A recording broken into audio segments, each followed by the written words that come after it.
Yeah, I do. Push underneath this thing. Wait, how do this? There's a lever. Okay, here it is, right here. When you're sitting on it, lift that and it'll lower. Oh, I see, I see. This one? Ah. Thank you. You're welcome. Hi, how are you? Good, how are you? Good, it's nice to see you. Good to see you There's supposed to be a too. third Would it be person all right here, if so we- and the third Yeah. person may come. He's not gonna be speaking during that time, but just. Thank you.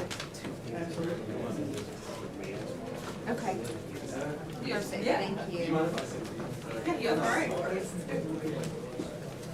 Yeah. So I was gonna slide that in.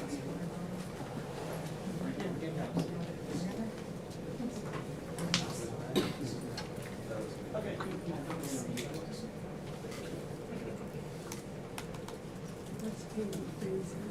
Cool. Gorgeous. She was on that great video. She was on a great show.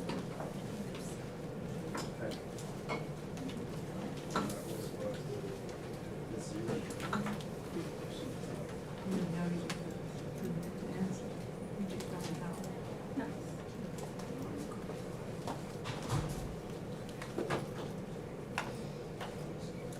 I'm still gathering a few people at the phone. I think we're good. Okay. Everybody ready? And flag. Okay. I think we have everybody here. Sorry, we're starting a few minutes late this evening. Good evening. Tonight is Monday, May 9th, 2022, and I'm calling this meeting to order. The Orange County Schools Board of Education pledges to our families, students, staff, and the greater community to conduct our business in a courteous and productive manner, showing respect for fellow board members, staff, and citizens. The board asks its citizens to conduct themselves with the same courtesy towards all staff members and each other. As per board policy, Robert's Rules of Order will be used to conduct meetings. Following the Pledge of Allegiance, a moment of silence will be observed before we begin our business. Public comment will be held after the board adopts tonight's agenda. The board also asks that you check your cell phones and other electronic devices to be sure they are turned off or on vibrate in order to avoid disruptions during the meeting. And if you would, please stand and join me for the Pledge of Allegiance.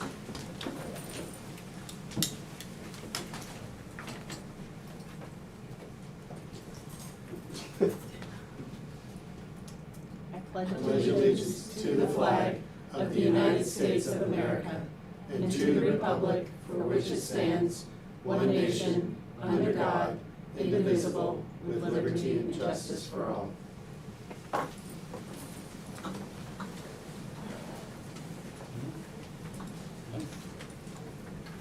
As we begin our work this evening, I would like to recognize that Orange County Schools was established on land previously settled by the ancestors of the Occaneechi band of the Saponi Nation.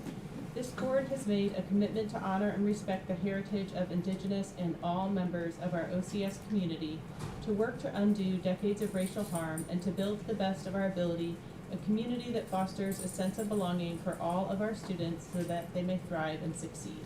Please join me now for a moment of silence.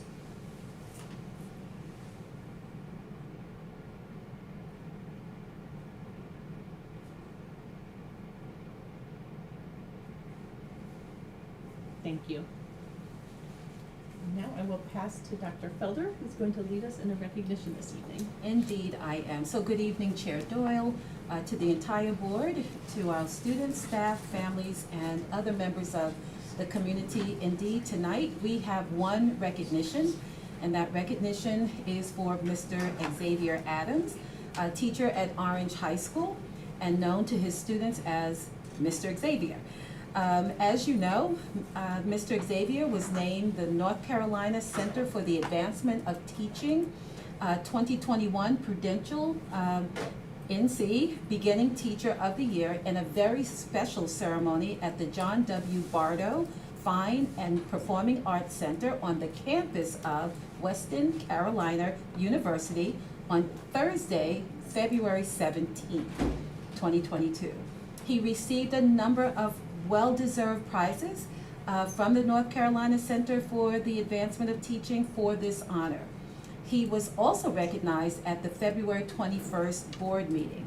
So he's being recognized again tonight by Dr. Karen Summer, Deputy Executive Director for the North Carolina Center, for the Advancement of Teaching, who is joining us tonight with Mr. Brock Womble, Executive Director, and Miss Emily Langdon, Development Associate. So at this time, I'd like to turn the floor over to Dr. Summer. Thank you Sure. very much. Welcome.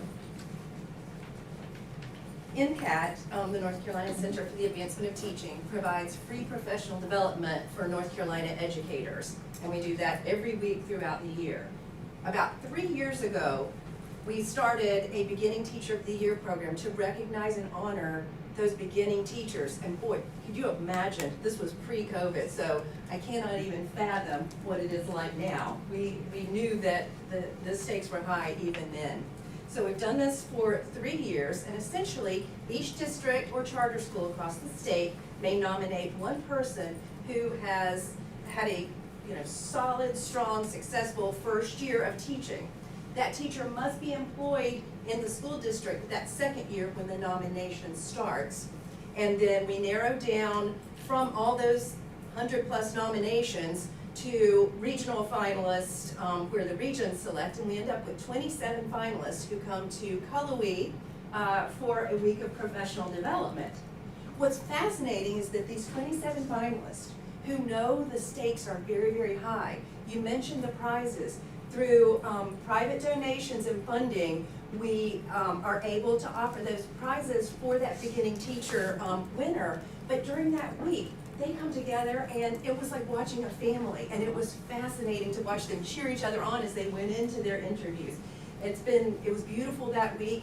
It's been beautiful since then, and I have to tell you that Xavier has done an extraordinary job, not just in the classroom, and that is monumental in and of itself, but he is leading this cohort of folks from across the state. They look up to him, they seek out his counsel, and we are so appreciative of that. That's a side benefit from this program and the recognition event that we could not have even fathomed, so we appreciate very much you doing that. Just a couple of comments, some things that I don't think I've had a chance to share before about and from Xavier. One of the things that he wrote in his portfolio, the essay question asked him to address advice you would give to a new first-year teacher.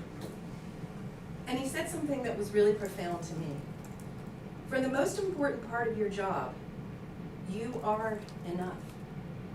As you are, you can show up every day for your students by extending them the compassion and care that they need simply by creating the opportunity for them to be heard, respected, and cared for in meaningful ways. That sure makes a mama heart proud, I can tell you that. And from a parent. It is easy to see that he is not only a good teacher, but a good person and a kind person. You can tell he is a natural. As an educator and a parent, I know teachers like Mr. Adams are rare. It is obvious that he works hard and loves what he does. We feel very blessed that Xavier Adams came into our son's life and ours. And from his assistant principal. There are characteristics and traits that good teachers almost universally possess. Passion and authenticity can create excitement around content. Cultivating trust and building relationships creates a space where students believe they can be successful. I've watched students engage in the learning process who have long felt uncomfortable or out of reach for the first time in their lives in Mr. Adams' classroom. Xavier, we are so proud to call you a North Carolina native, and we're glad that you have chosen to be here in Orange County, and we really appreciate you. And we'd like to present the award that is now engraved. It was not engraved that night, so hence the delay.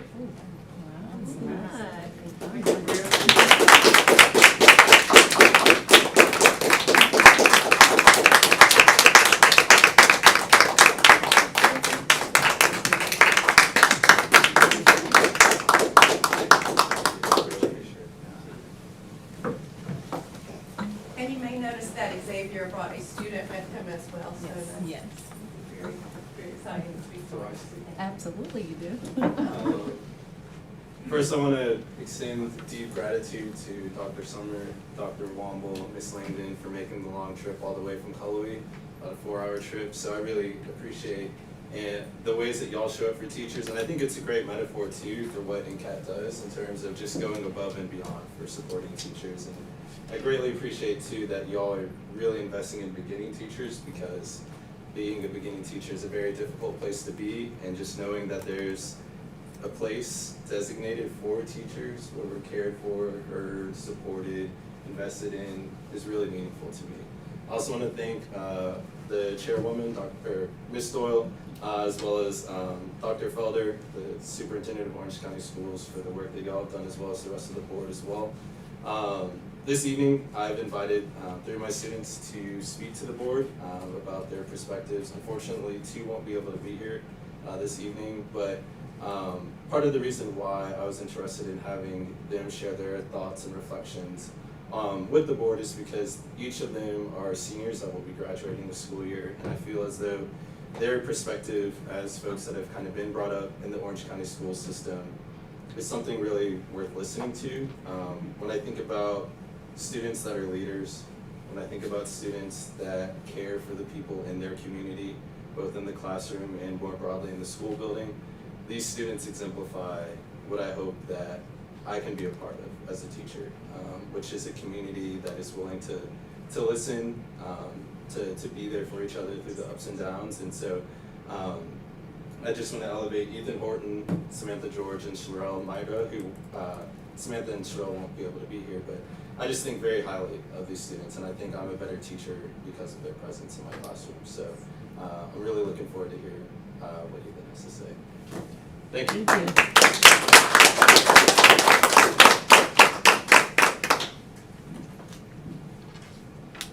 I just wanted to say, I do appreciate the hedgehogs endorsement on here. That's right. Best robotics team in the state. That's right. All right. Well, Chair Doyle, that concludes our recognition for this evening. Okay. And congratulations again, Mr. Xavier. It's a privilege to get to recognize you tonight. Do I have a motion to adopt tonight's agenda? So moved. Second. Motion for Mr. Atherton, a second from Ms. Hauser. All in favor? Aye. Any opposed? Okay. So we will go right into public comments. Now is the time for public comments. After each speaker has been recognized, they will have 3 minutes to speak. The board will not have a discussion with any speaker. No profane or vulgar language will be permitted, nor personal abuse against any person. Any speaker that uses threatening language will not be permitted to continue. Public comment should not address any specific confidential student or personnel matter. Complaints concerning any specific employee or students are not permissible during public comments. Speakers must conclude their remarks at the end of their 3 minutes. And our first speaker tonight, as Mr. Xavier mentioned, is Mr. Ethan Horton.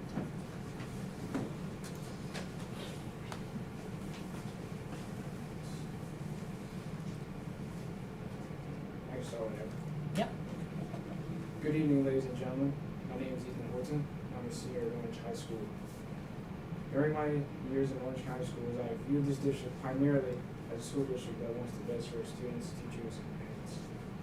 I have attended Eflin Cheeks Elementary School, Bradley Hill Middle School, and now Orange High School. Along my journey through K through 12, I've met many great teachers and fellow students whom I'm proud to call my friends. But it goes without saying that no one person or institution is perfect. Rather, we are all part of a cycle of progress of constantly trying to improve and grow. In my 12 years of being in public school, I've had approximately 77 teachers. Can you guess how many of those are African American? Do you think that's enough? 8. Just think about that for a second. I've been in public school for over 13 years, and just a little over 9% of my teachers have been black. Fortunately for me, in my junior year of high school, during the COVID-19 pandemic, I had Mr. Xavier as my African American Studies teacher. He is an amazing teacher and an extraordinary man. He is someone who actively engages with students, whether they take his class or they do not. He cares about all his students and wants to make our school a better place for everyone that is involved. That is the kind of teacher that needs to be in our schools for the kids that look like me, and perhaps more so for the kids who do not look like me. We need good role models, someone who just cares about us as individuals and people, and who brings diversity to our school and our school district. I came here to say that representation most definitely matters, and it matters to me. Thank you all very much. you so much.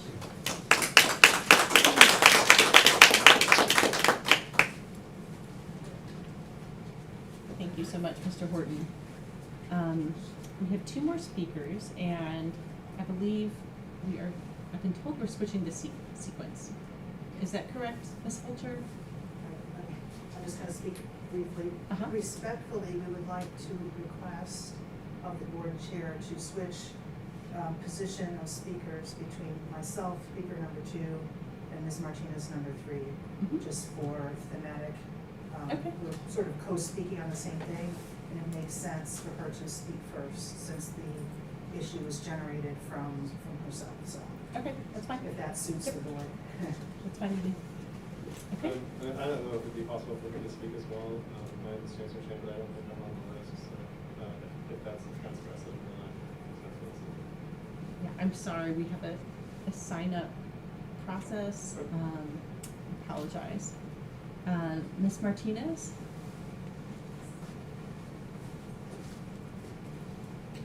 Good evening, OCS board members and Dr. Felder. My name is Hetzel Martinez, and I have 3 children in the Orange County school system, and I'm here to read a letter on behalf of our Latin community. On behalf of the Latin parent community from Orange County Schools, we are writing this letter to ask you to do everything possible to keep the Family Liaison Family Engagement team in the schools. We know that 2 of the incredible valuable members will leave the school district because the salary is not enough to make ends meet. We are the Latino parent community in OCS, and we are very disheartened to hear this news. For the first time ever, many of our families engaged within the school systems, and we are starting to form relationships with our schools, as well as trusting our schools, because we are seeing the positive changes you're making to support underserved families. The high level of work that the Family Liaison do is great. They promote parent education, facilitate family-school relations, as well as provide solutions for students' family issues. They are giving us 24 hours a day assistance. Their stress is high, but for the first time, we feel that our voices are being heard. For the amount of work they do, we believe they deserve better pay. They speak our language, understand our culture, and we have a clear communication with them. For the first time in so many years in the school systems, we notice the positive impact of our Family Liaison team in the schools. We would like to keep moving forward for a better future and not backwards. Each Family Liaison is very valuable. They send school information daily and assist us with everything. Please revise and prioritize their salary, as their presence and support are much needed in the school system. Please listen to us, help us, and support us. Thank you. I have here 157 signatures from our Latino families that I'd like to turn in. We will also email a lot more possible. These are support letters and signatures as well I'd like to turn in, please. Thank you. Just this and this. Thank you very much. Thank you so much. Thank you. Ms. Nan Fulcher?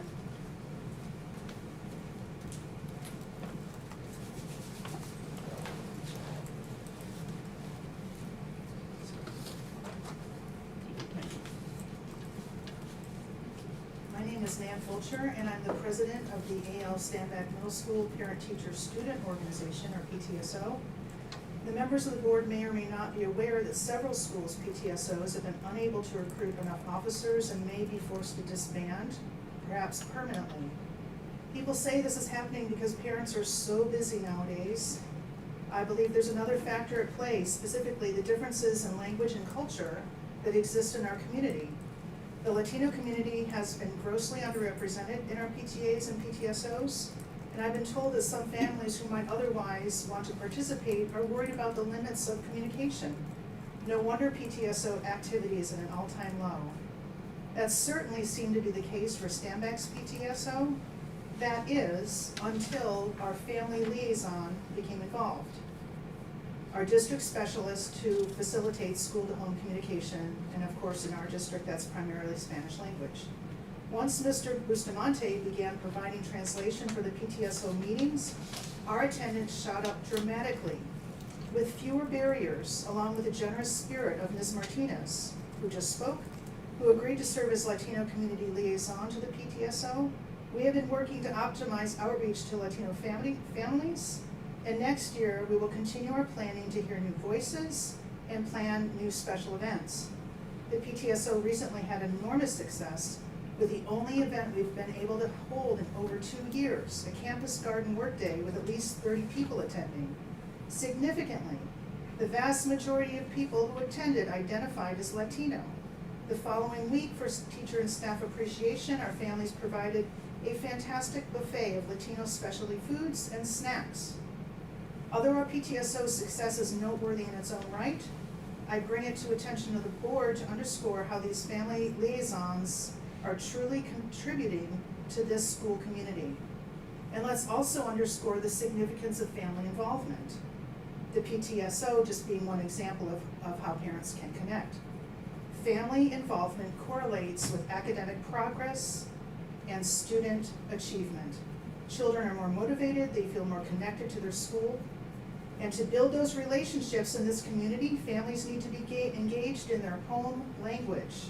We desperately need our family liaisons who go on to be familiar and trusted parts of the education team, along with teachers, the principals, the counselors, and social workers that help our kids succeed. As long as our short-sighted state legislature continues to underfund public education in general and specific aid for underserved children, it's up to the district to give our bilingual learners and their families the support they deserve. Thank you, Ms. Fulcher. For anyone who did not have a chance to speak tonight, we do receive written public comment up until midnight, and that gets posted with our meeting minutes. Okay, it is time for board comments. And I have a short comment. I'd like to start off with, tonight is May 9th, and May is Mental Health Awareness Month, and many of us are wearing green throughout the month to recognize that fact and to show our support. We know that there have been impacts on our school community, teachers, staff, family, and our students, particularly during the COVID pandemic, but even before, we know that there were rising rates of depression and anxiety for our youth. We know that disproportionately these challenges impact our girls and our students of color and our LGBTQ students. And so I just want to express again my personal commitment and our desire for our board to continue and our district to continue to build safe spaces that support all of our students, staff, and families. Lori, do you have any comments? No comment this evening, thank you. Bonnie? I just wanted to thank our speakers tonight for bringing voices that we don't usually hear from. So thank you so much. Thanks, Bonnie. Will?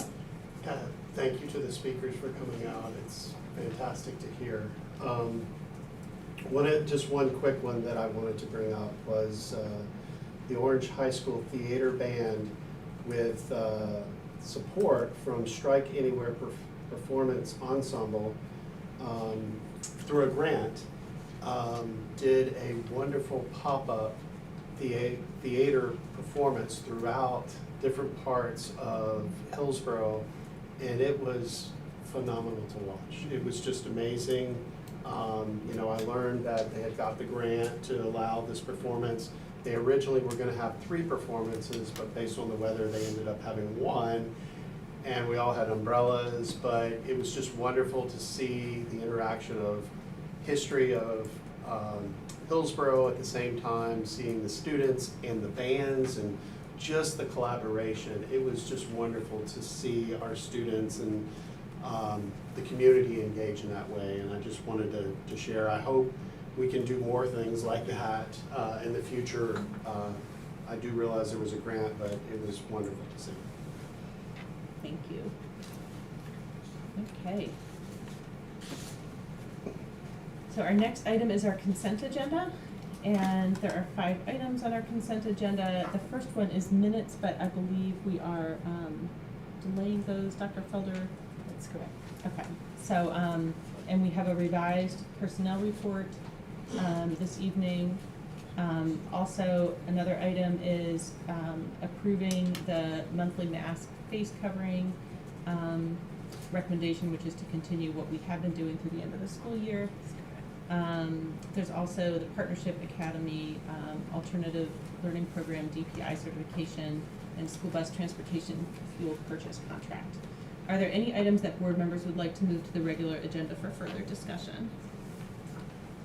I don't have one to move, but I was curious if we're gonna have ABC or the health department come back and give any updates on any changes, not for this, but Yes, I- at a future meeting, yes. okay, I would definitely love to hear an update. Yes. Okay. Do I have a motion to adopt tonight's revised consent agenda? So moved. Second. Motion for Ms. McKenzie, a second for Ms. Hauser, all in favor? Aye. Any opposed? Great. We don't have any discussion or action items tonight, so we move right on to our work session. We have 4 topics of information tonight, and I see we have some special guests coming in, so welcome. And I will pass to you, Dr. Felder. Great, so good evening again. So the first of 3 work session items that will be presented to the board tonight for information and discussion is the CTE local plan presentation. While we are excited to have school-based and central service staff presented tonight, the common denominator will be Dr. Dawson for all 3 of these presentations. She is Deputy Superintendent. So Dr. Dawson will introduce all speakers, and including our guests for tonight. So Dr. Dawson. Good evening, Chair Doyle, board members, Dr. Elders. Thank you so much for having us. We're very excited tonight to share some information. And our first presentation today, we are very proud to present to you. You know her very well, and we're very proud of her work and her team's work. Is Ms. Shannon Braxton, our CTE director, as well as director of the arts for the district. And tonight she has our local plan presentation for you. Please note that tonight's the presentation, and then next meeting will be the vote to approve, as we will need to present to DPI the approved plan. So without delay, here's Ms. Braxton. Thank you so much. Thank you. And am I advancing my slides? Oh, thank you. Thank you, I appreciate that. Good evening. It's good to see you tonight, and I just welcome, I'm glad to be here, and I'm good to see Chair Doyle and Vice Chair Stevens, who I see is absent tonight, Superintendent Dr. Felder, and board members.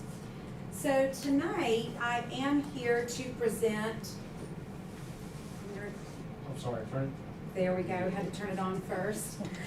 So tonight, I am pleased to stand before you representing and advocating for all career technical education staff and students in Orange County.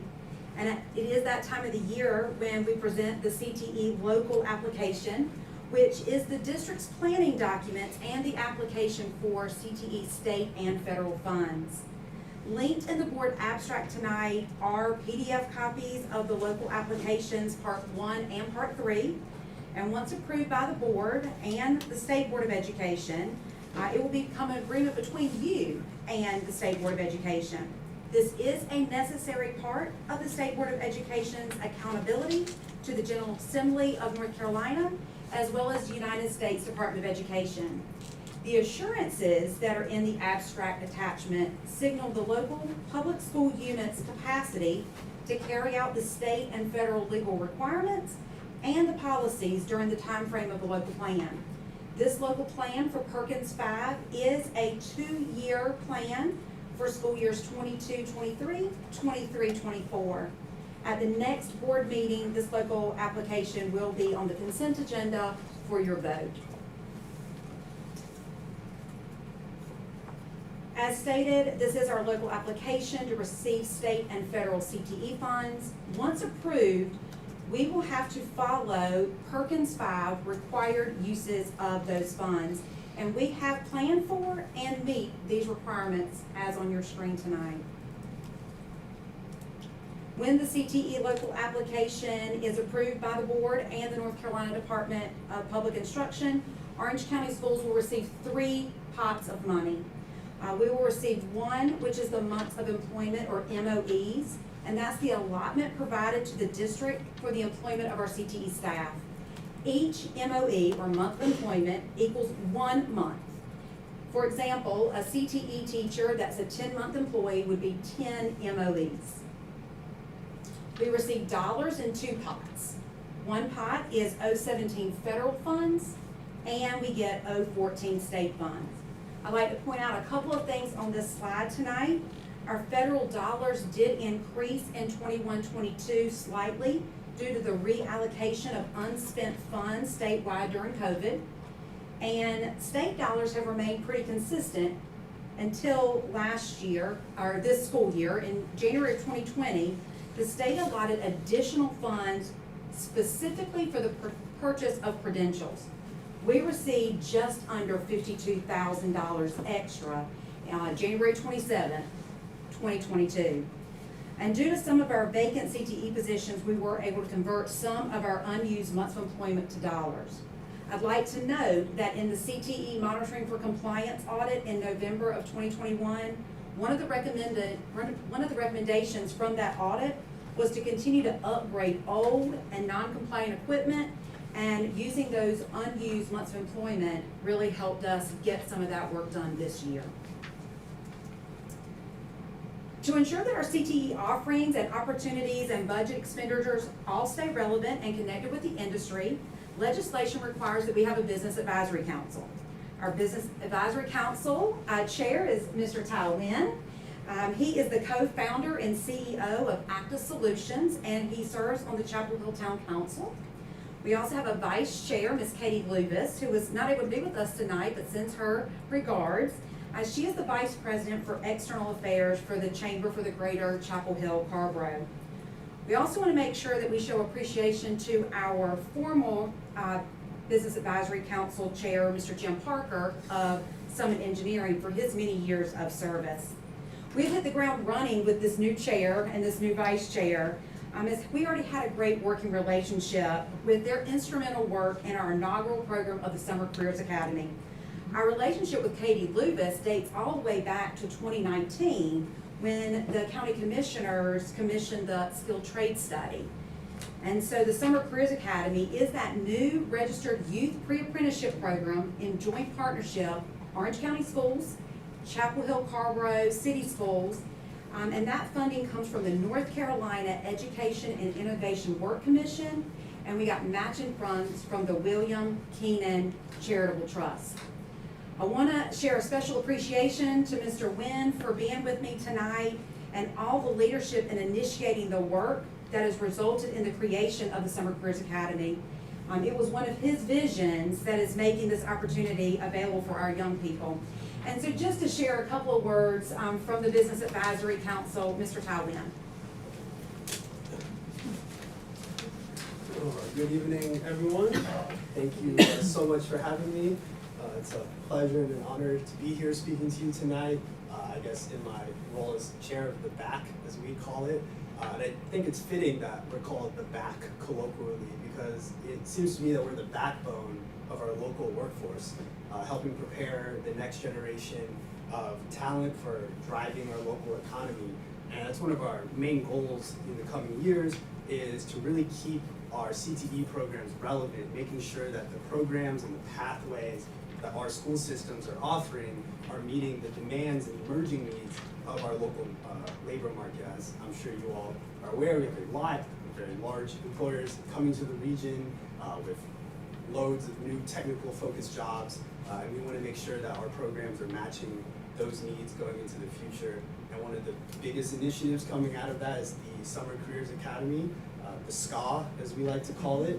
And we are super excited about this program. We had over 40 students apply in our inaugural cohort. Our hope is that we'll be able to take 20 of those, I believe.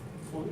Yeah, we're taking 20. Yeah, we're taking 20. And so we are super excited about that. One of the main reasons we started this program was to offer a pathway for students from underserved backgrounds.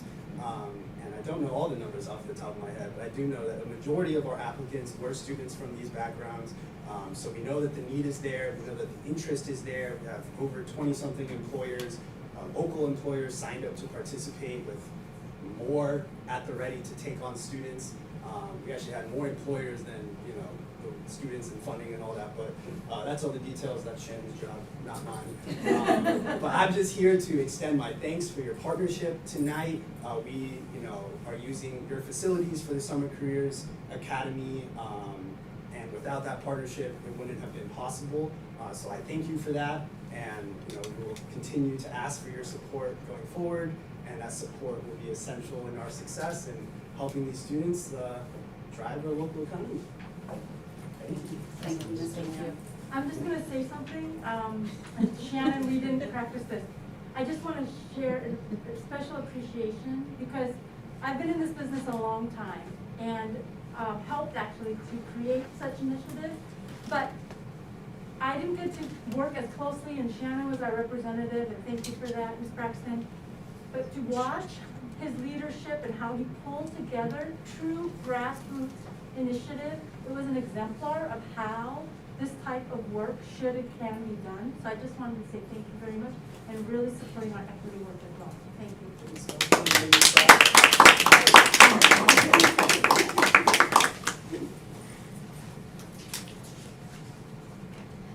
So as we continue with our local application presentation tonight, I'd like to note that the Career Technical Education does operate under the federal guidelines of the Carl D. Perkins Act, and Perkins 5 is the updated legislation that began in 2019-2020. The ultimate goal of a high-quality career technical education program is to increase student success in high school and post-secondary education, and then accelerate the workforce. CTE provides learners with real-world experiences to explore, engage in, and pursue rewarding careers.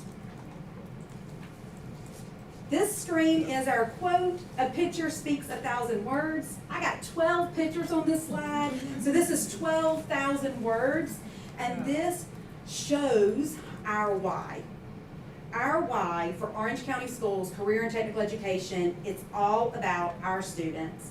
It's about quality teachers providing engaging opportunities. Those are opportunities in the classroom, in the lab, through community service, and in our career technical student organizations. We like to call those CTSOs. We love those acronyms, as we already have trained Mr. Wynn with those. He's creating them on his own. So when we began writing the CTE local application, it all starts with conducting a comprehensive local needs assessment, or a CLNA. The assessment guides the district to reflect on what's working well and to identify areas of growth. The needs assessment covers the 6 areas listed here on the slide. Based on the findings, the team develops a plan to continue what is working well and then focus on developing the strategies to improve the areas of growth. During COVID, the district was limited on implementing the previous local plan, and therefore, for this application, the entire CTE team has reviewed the old local application, and we have made minor adjustments to the existing plan. We did incorporate in the plan recommendations from the CTE Ad Hoc Committee from back in 2019. And the Business Advisory Council did review the parts of the CLNA and have provided guidance as well. The full comprehensive local needs assessment, or the CLNA, is the second part of the plan and is available only to the local team. But that comprehensive local needs assessment is what drives the writings in part 1 and part 3, which were shared tonight with you in the abstract. Please know that COVID did not stop CTE teachers from providing skills and learning experiences for our students. Part 3 requires the district to respond to these 6 specific questions under these 6 categories. Part 3 is included in your board abstract.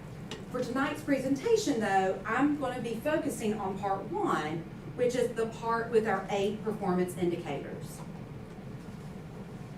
As listed on this slide are the 8 performance indicators of the CTE local application part 1, which very much align to the Orange County Schools 5-year strategic plan measures for goal number 1.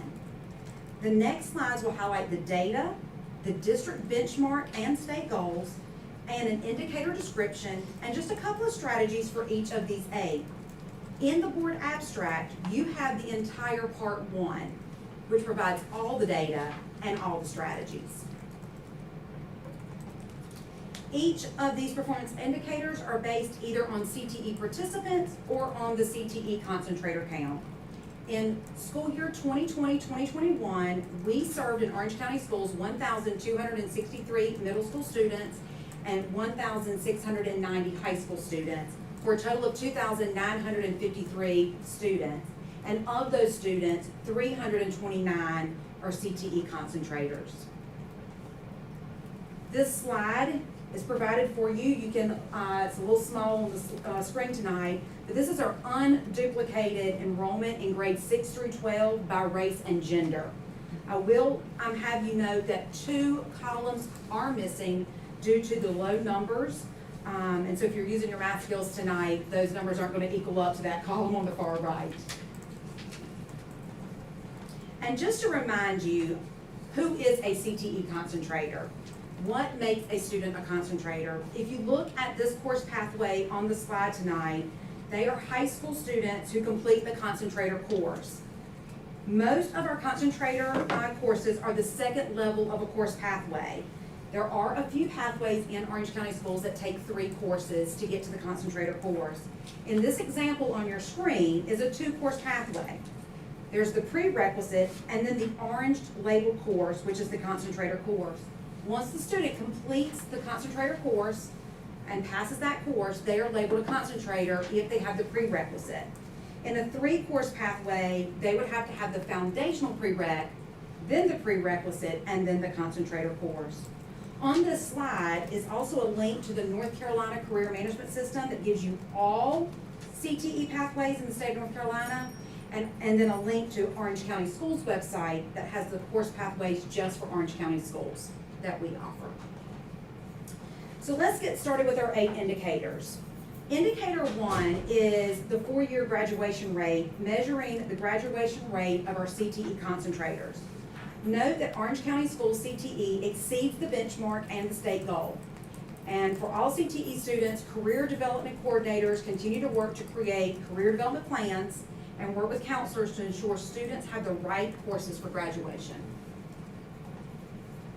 Indicator 2, 3, and 4, I want you to notice that in the application there is no Orange County Schools data for school years 19-20 due to COVID.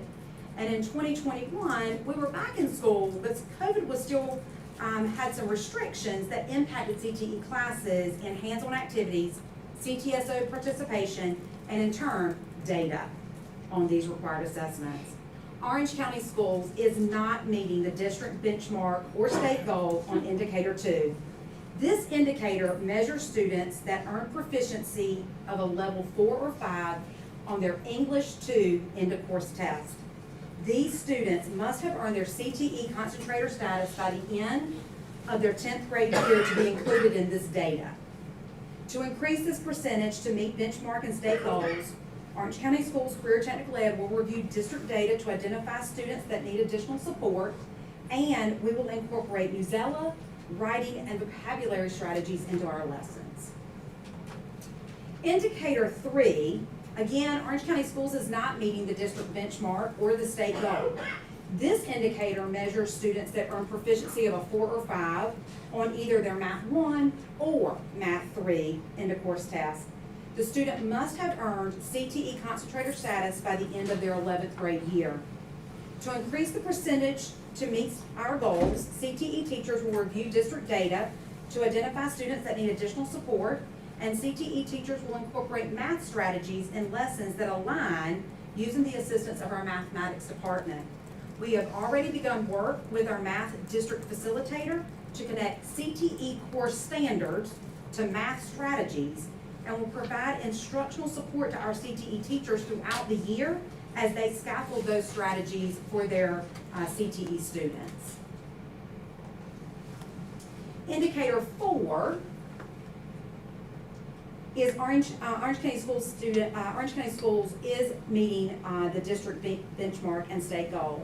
This indicator measures students that earn proficiency of a level 4 or 5 in their biology EOC. Students must have earned a concentrator status by the end of their 11th grade year. To continue to meet this goal, CTE teachers will focus on vocabulary skills of prefix, suffix, and root words. And I do want to just stop and highlight that on each one of these slides, the picture was chosen strategically.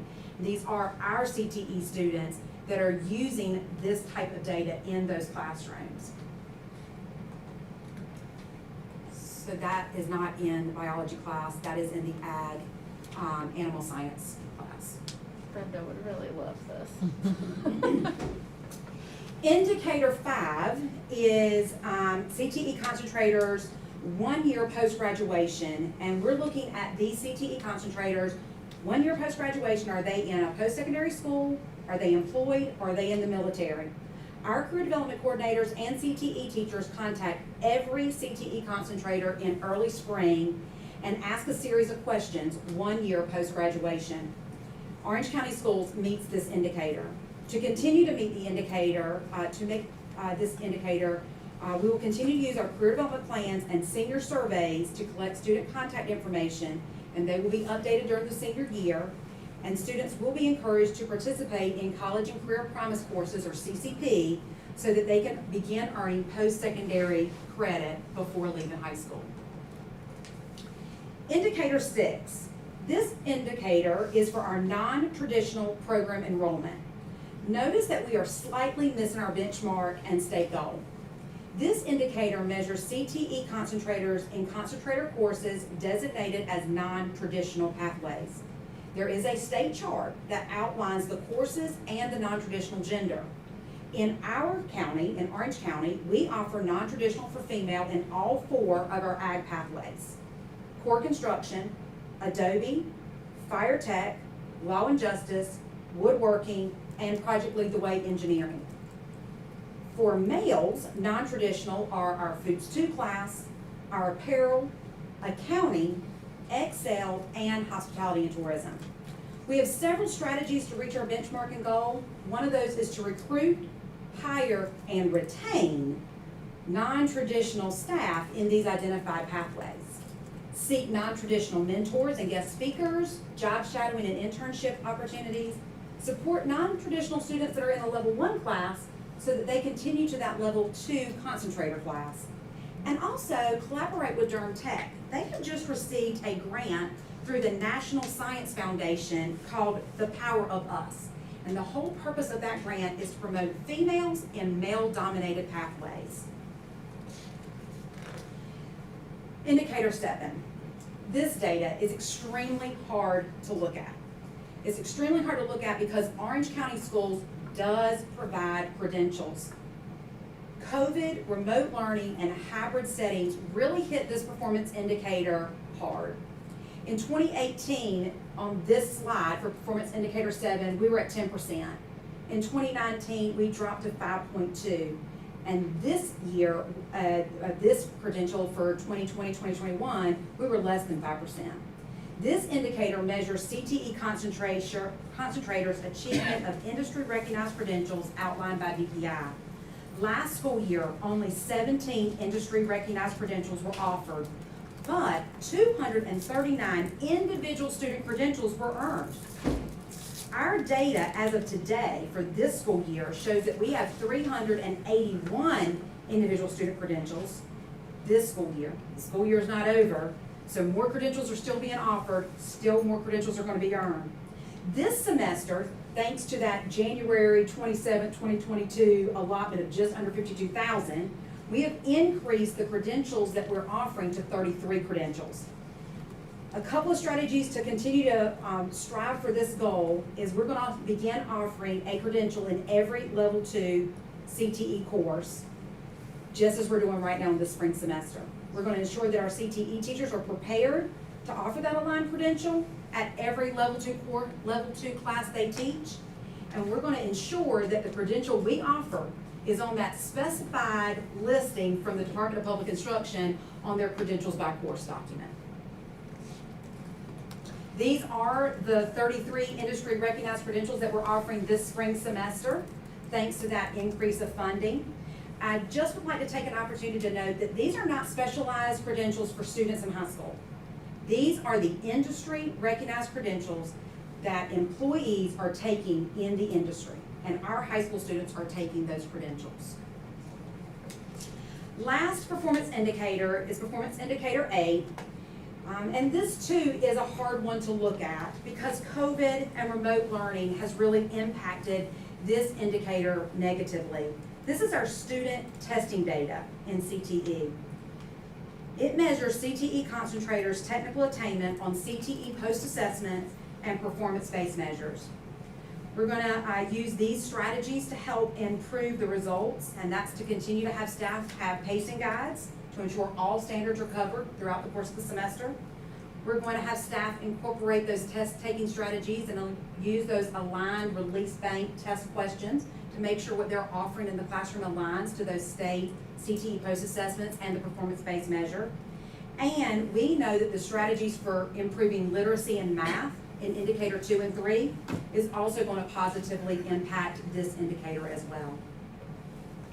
So what are our next steps? Our next steps are to continue to collaborate with the C&I department to make sure that we have strong core instruction in our CTE classes. We're going to integrate literacy and math in our CTE classes, as we've been doing. We're going to continue to do that. We're going to continue to focus on strategies identified in all 8 performance indicators that you just saw in part 1.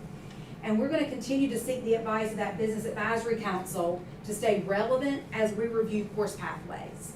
One example is, with our Project Lead the Way, which is an important part of our STEM pathway. It's important in career technical education, but both our middle and our high school are lacking to launch that fully due to staffing and due to that specialized training. We're not only competing with other districts that want those programs, but we're competing right now with industry that want those employees. So we're gonna do some deep dive, some review, using our business advisory, using the local labor market to make sure that we are not eliminating any field, but that we are making sure that we have the right course offerings for our students for this area. And so tonight, in closing, I will repeat that this plan will come back to you on the consent agenda in a couple weeks for your vote. This plan will be submitted to the Department of Public Instruction through the CCPI system. And if the department makes any changes other than minor proofreading or minor formatting, I will make sure that I keep you guys updated through the board weekly update. And at this time, if you have any questions or comments, I'm here to respond. Thank you, Ms. Braxton, so much for this presentation. So much to learn. I really appreciate it.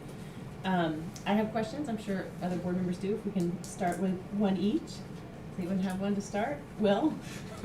So I just wanted to start off and say thank you, Ms. Braxton. You came into this role, and under your leadership, this program has blossomed, and in my opinion, the best in the state by far. And thank you to the Business Advisory Committee.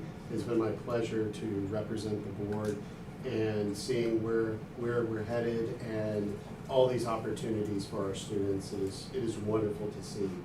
And I just know as we get students back in the classroom and they're able to do this, I'm looking forward to seeing the signing events that we used to do, and also love the updates that y'all send us on what's going on to actually see the students. And it was my absolute pleasure to go to Cedar Ridge one afternoon after school, students still in the building welding. And many of them weren't in the class. They were just there to learn it. And that's what it's about. When you find that spark in a student, they're life learners. So thank you. Thanks, Will. Other board members? Bonnie? I just thank you. It's a great presentation, great plan. Really love the whole structure of it, so thank you so much. And this is just a curiosity question, you don't have to answer now, but do we track how our kids that are involved in CTE do versus our kids who are not, in terms of academics? Not so much, right, other than the graduation rate, that's done statewide.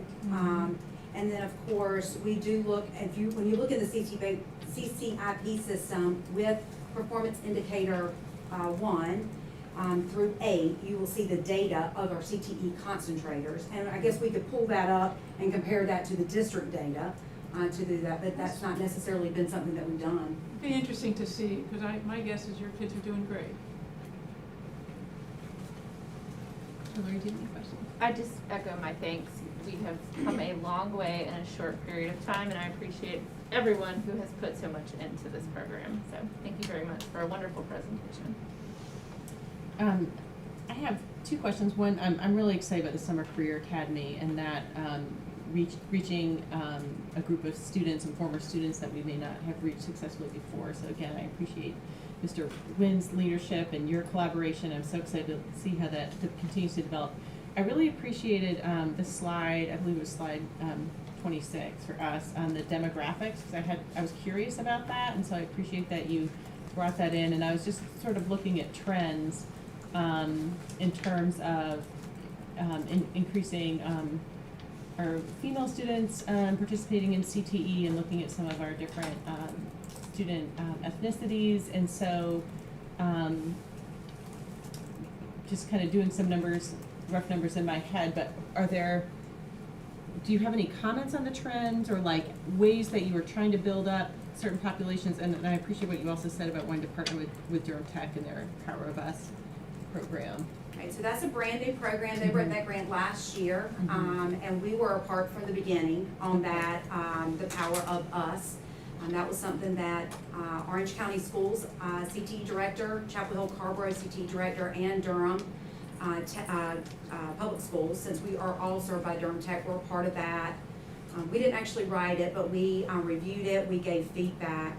And that program is specialized in focusing on females in male-dominated careers and course pathways. But just as that happens, it has the exact effect with males and female. It's not the way the grant's written, but we've already talked about how that's going to impact.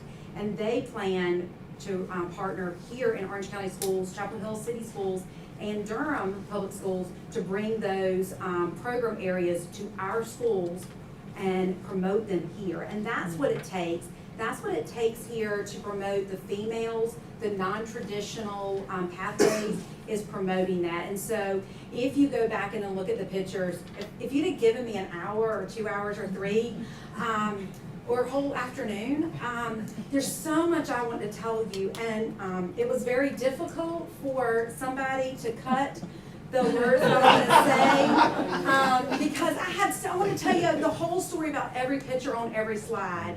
But that's what it's. That was not me. I was cutting, yes. But I wanted to, because that's what it takes. If you go back and look at the pictures, there is a male in the foods class promoting that. There is a male picture of a student that is in the apparel class. And it takes that promotion, and it's that one student, and then 2 students, and then 4. And that's what changes these numbers. And it's that positive promotion. Yeah, and just to tag onto that one more time, I hope that this can be an opportunity for speakers in our schools. This is something that's come up, we've talked about throughout the year, speaker forums and having people come back and speak to our students and offer that role model example for them. Ms. Brexton, can you speak to the speaker series? Yes, so we do offer career speakers in our high schools specifically and at the middle schools, and they come in different paths.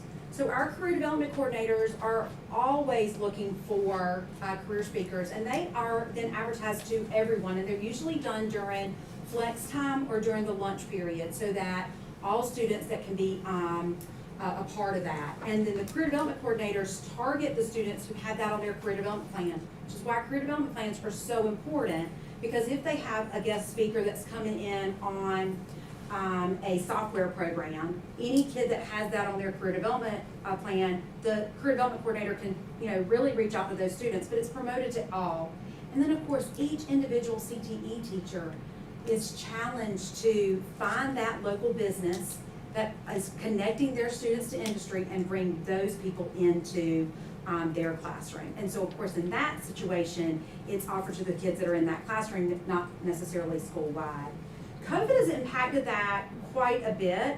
And one of the positives though is that there have been lots of speakers that have been zoomed in. We're back in class, but the speaker's on that screen. And then that allows us to have a little bit more reach, and we're not confined by the employee or the guest speaker's time. They can zoom in for that 15, 20 minutes of a class. They didn't travel here. They didn't stay here all day long. They can come into all 3 of those teachers' classrooms throughout the course of the day from their office. And so we're gonna continue to see that happening even though we're lifting some of our COVID restrictions. But we're gonna continue to promote that because that's really what's important.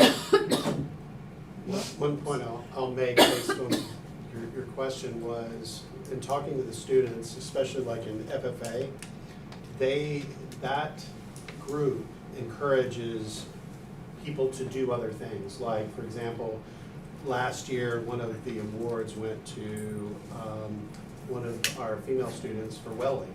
And just acknowledging she was welding in aluminum, I know a lot of people don't realize how difficult that is.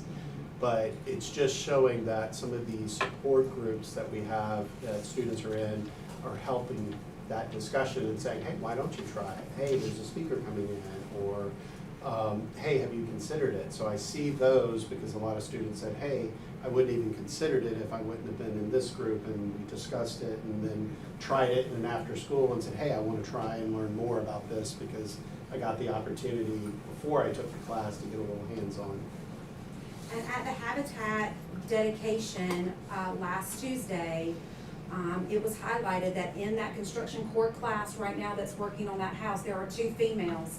And Mr. Thurman, the teacher, recognized those 2 females because they would like to have some community service this summer because Habitat have women builds on homes, and they're gonna have some women builds on some of the homes here in our community, and those 2 students are going to volunteer this summer from what they've learned in the class. So that, again, is that promoting. So you got 2, so maybe next year we have 4, and then maybe next year we have 6. So it's that constant ripple effect to get more involved. Any other questions? I have one more about other people. I could speak all day about this, so I'm just gonna hold on. Well, the one other question I had was trying to, you talk about trying to build up the foundational English and math skills and it always is more effective for students when, algebra is being taught in the context of what you're doing, but do the teachers in those classes, is that an instructional support that they might need to have, Yes. is that something we may find out that the CTE program needs is, who's Dr. Dawson? Well, no, I was just gonna say, yeah, that's exactly what we're gonna do. So with our math department, so we've already begun that work with literacy, with Newsella. So they're finding articles that connect to soft skills, because our business advisory says, we'll take a kid who doesn't have the skills, but have soft skills. So we promote soft skills in our durable skills, as the state superintendent now calls them. And so we ask them to find articles from Newsella, and then use before, during, or after reading strategy, using course content, so soft skills or something that they find an article on their particular content. In math, what we're partnering with our math department, the district person, is we're looking at math strategies, we're looking at CTE, we're getting specific, we're looking at CTE standards, and we're looking to say, okay, in construction, they're using a ruler and they're having to add or multiply fractions, right? So let's match that to a math strategy. So we've already begun, we've created this table, and then we're gonna need to provide the scaffolding to our teachers to learn those skills or those strategies to then in turn teach those students in the classroom. Some of them do it very well, it's very natural, but we wanna make sure that we are promoting and reiterating the strategies that are being used in their math class in our CTE classes. And I just want to share an anecdotal observation. The CNI team, actually, we were having a data review session, and to observe our colleagues as they were looking at the data, I heard Shannon saying, across to the CTE and the literacy and math team, like, oh wow, the CTE teachers need to know about that. So it's coming to bringing the departments together and removing some of the silos so that they can have that cross-functional conversation and dialogue of the data, but also strategies. And one of the strategies, and I know that Ms. Braxton mentioned Newsella because that's an older, like that's been in the district a while, but we also had conversation about Think Circa. As we expand the literacy across the content areas, we started with core content for a reason, but the plan is to go beyond because not only are they going to look at informational text, but how are they going to be able to write about what they're reading, which will also support their vocabulary and comprehension as well. So Think Circa is another really relevant and very important strategy that we will be implementing. As you know, you supported that for us, so we really appreciate that. That is another way that we are integrating the literacy skills, which is critical thinking, but more through writing, which will really help our students develop that in CTE. So we've been getting lessons from Think Circa, and I've been forwarded to the right CTE teacher. This is a great lesson, right, based on this content. So we'll continue to do that, and our CTE teachers will be trained. Thank you so much, Ms. Braxton. Go ahead. Just one last thing is, I think one of the key things and advantages we have is starting in middle school, right? Where students get that experience, get some insight to it, and then know they can continue on in high school. And I believe that, you know, all of these things we have in place of getting that interest and getting students to learn some life skills and getting the opportunity to actually experience that locally, I think is part of the overall success. And I, you know, just can't thank the whole departments enough about that. And, you know, especially, you know, we didn't say it in the presentation, but when you have our CTE programs that are going to state and winning, whether it's woodworking or FFA, horses, you know, it's all of those things together just show how the students are connecting their skills with life. And I think it's so important that we start younger. So thank you all. Thank you so much. Thank you.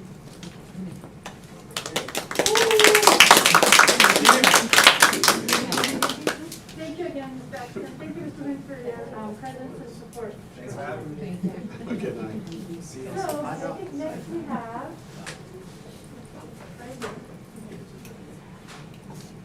excellent. So, next we have our Executive Director of Curriculum and Instruction, Dr. Gannon, with very special guests tonight who are our teachers, math teachers from our middle schools, to come and present to you and share with you some of the work that they've done as they've reviewed our scope and sequence of our middle school math courses.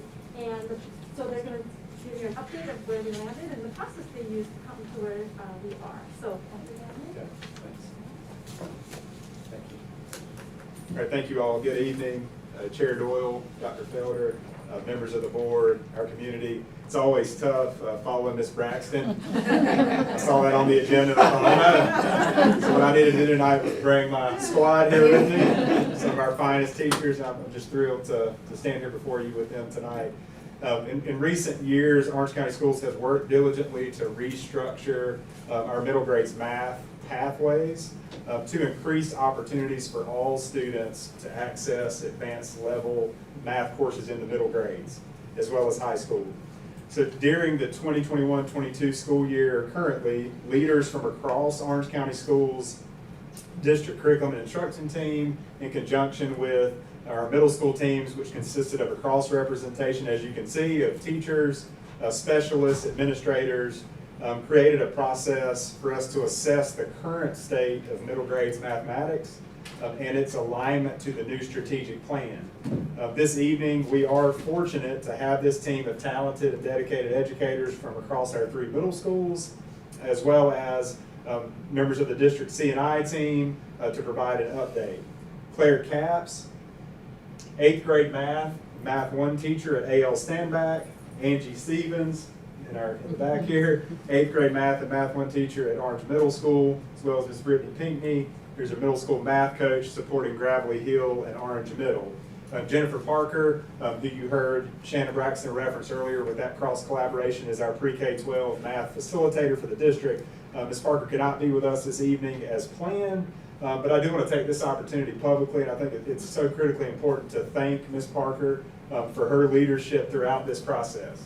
Her willingness to really seek and include this cross-representation of voices and decision-making, her keen ability to listen to our families and our teachers in an effort to really understand different perspectives around this topic, as well as her desire to advocate for Orange County schools at all times, and really to formulate solutions that are in the best interest of all learners, is to be commended today and every day. So I want to take that opportunity to do that for Ms. Parker.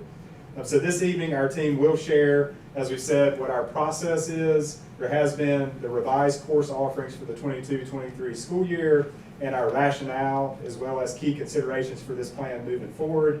At this time, I'm going to step out of the way so the true rock stars can get up here, and I'll turn it over to Ms. Pinckney to share information about this process.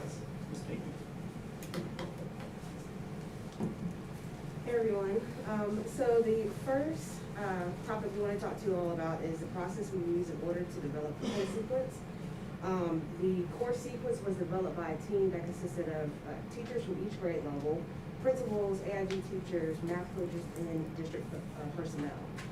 This team met monthly from November to March, and during these meetings, the current structure was discussed with a focus on the student experience, as well as the various needs of student groups. After those conversations were had, we worked on developing proposals for the 6th and 8th grade math structure, and the decision was made that was going to be the best for our students in regards to math structure, and also what resources we would need to implement those structures. This led to us creating the current course offerings. Okay, the current course offerings, which are 6th grade math, which all students would take, 6th grade advanced math, which would take place during the enrichment/intervention block, 7th grade math, 7th grade advanced math, 8th grade math, 8th grade advanced math, and math 1.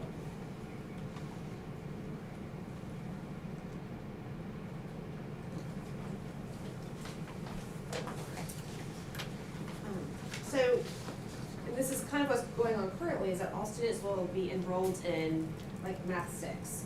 And then they will be offered extension activities in the classroom as teachers can, hopefully with the collaboration of the AIG teacher, to differentiate instruction while they're in the regular ed classroom. And then the advanced math would be offered during the extension/intervention period. It will address 5 of the standards from the 7th grade math curriculum that will just sort of help compact some of that down to help get students ready to take Math 1 in 8th grade as they are able. They will also incorporate some problem solving and visual tasks in that as they are being enriched with those standards. The standards do build on some of the 6th grade standards, so they will build on their understanding of integers and rational numbers, which of course rational numbers start in elementary school, they continue. Students are then introduced to integer operations in 6th grade, so that'll be one of those extensions that they would continue to have through the extension intervention block. And then the other one is that they will, in 6th grade math, they start solving equations, and so sort of start that real heavy duty pre-algebra thinking, and that would be another standard that would be enriched through this time with some more advanced equations that they would normally see in 7th grade math. So for 7th and 8th grade, and this is a similar set to what we've had in years past. The 7th grade, then in the 7th grade advanced math class, they would have 14 standards coming from 8th grade. And so that would sort of compact those standards down so that as students are ready in Math 1, the Math 1 teachers can kind of take it and run, and they're not going to miss any of that 8th grade curriculum. Those standards, again, will build on things that are already in the 7th grade math curriculum and sort of seamlessly flow into that course. And so they'll continue with some more thinking about rational and irrational numbers, be introduced to square and cube roots. So then in Math 1, we can kind of take that and really build on it. They will continue their rational number thinking with exponent rules and scientific notation. And then all of the 8th grade geometry standard will come down into the advanced 7th grade math class to be taught. So that way, if students then take Math 1 in 8th grade, they'll have those concepts because they don't flow quite as naturally into the Math 1 curriculum as some of the other ones do. So some of the rationale behind all of these meetings and all of these discussions that have been so great to have is to make middle school math more fluid in placement so that if you get put in 6th grade math, that you're not stuck in the 7th grade math, 8th grade math trap as you go through middle school. That maybe during these great intervention times, teachers can have input on, hey, I see potential here. Can we put this kid in math enrichment for 9 weeks and see how they do? So to include more people, our goal is to be more inclusive and to be more fluid in the math program in the middle schools. And some of the ways that we have talked about doing that is, and we are doing it, is through Avid. We would like to continue using Avid. They have math tutors that come and they do their tutorials based on math. A lot of times the kids choose that as their tutorial. Definitely from the MTSS lens, we have all these different differentiated groups in the middle school level for MTSS. And really it's powerful to me to watch the small group instruction that happens in all of these programs that are listed in the bullet. It's so much more effective than trying to address a class of 31 when you can provide a kid what they need at that time in these intervention groups. And then I love using the AIG specialist for 8th grade math especially because we right now don't have an 8th grade advanced math class, but there are kids in 8th grade math who could potentially be there. And I've worked with the AIG specialist to provide that differentiation for those kids once a week. And we have lots of summer work to do, Claire and I, and Brittany. Lots of summer work to do to plan all of these things. And then we want to get as many sorry, I had to take a minute. We want to get as many 8th graders who are ready to take Math 1 to take Math 1 at the middle school level. Because it's a year-long block too. We have time to really delve in versus at the high school level where they have block scheduling.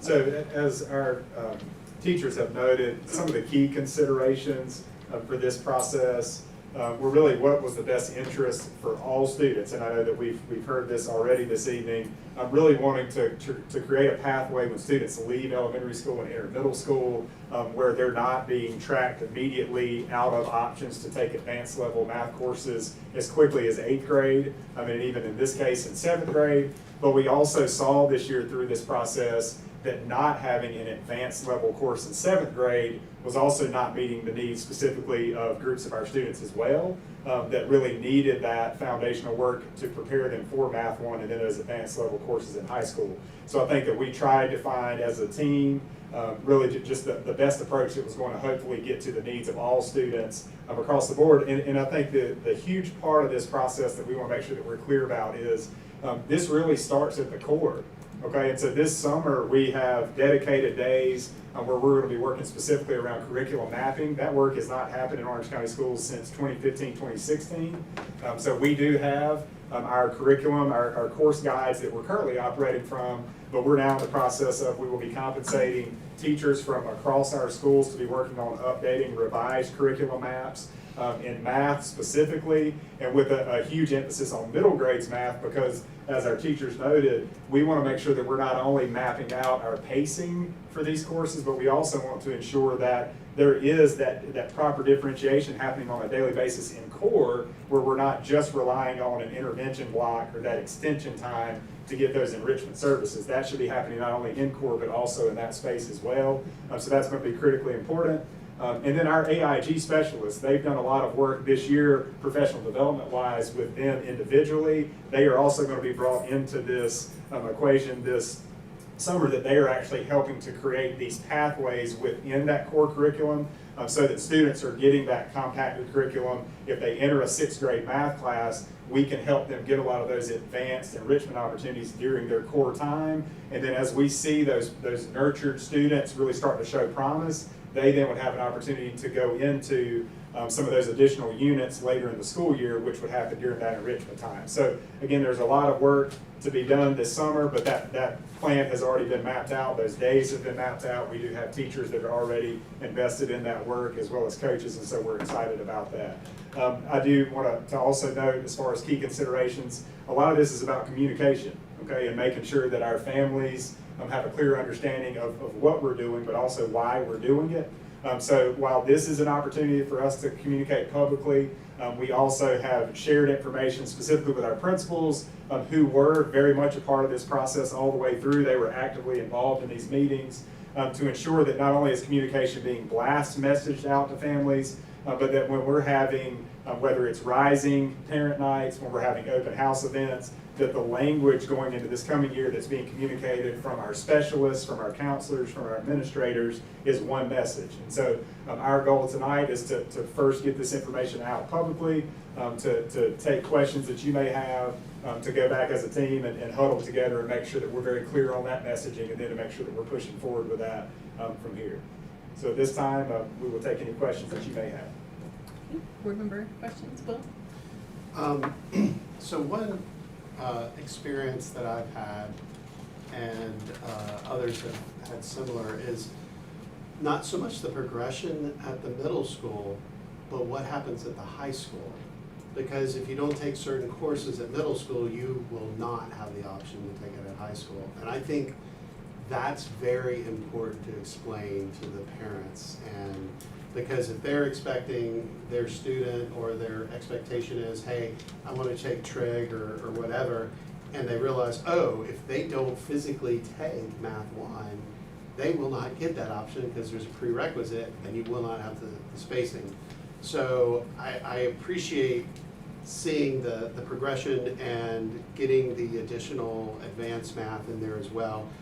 But I think it helps when you tag on, here's the progression in high school, and parents can see that, because I do know parents that got to high school and said, oh, we can't take this math class because there's no physical way to do it. And you don't, when you're in middle school, that's the last thing you're thinking about. You're like, wow, we're now in this environment. But I really appreciate the focus on this.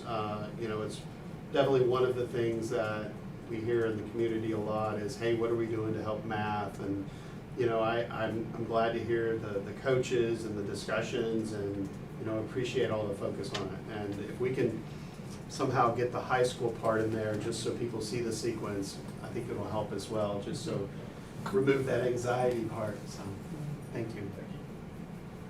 Bonnie or Hillary, do you have comments? I'm going to ask just some basic, and I hope you'll, have we forwarded to the team some of the letters that we're getting from parents? Mm-hmm.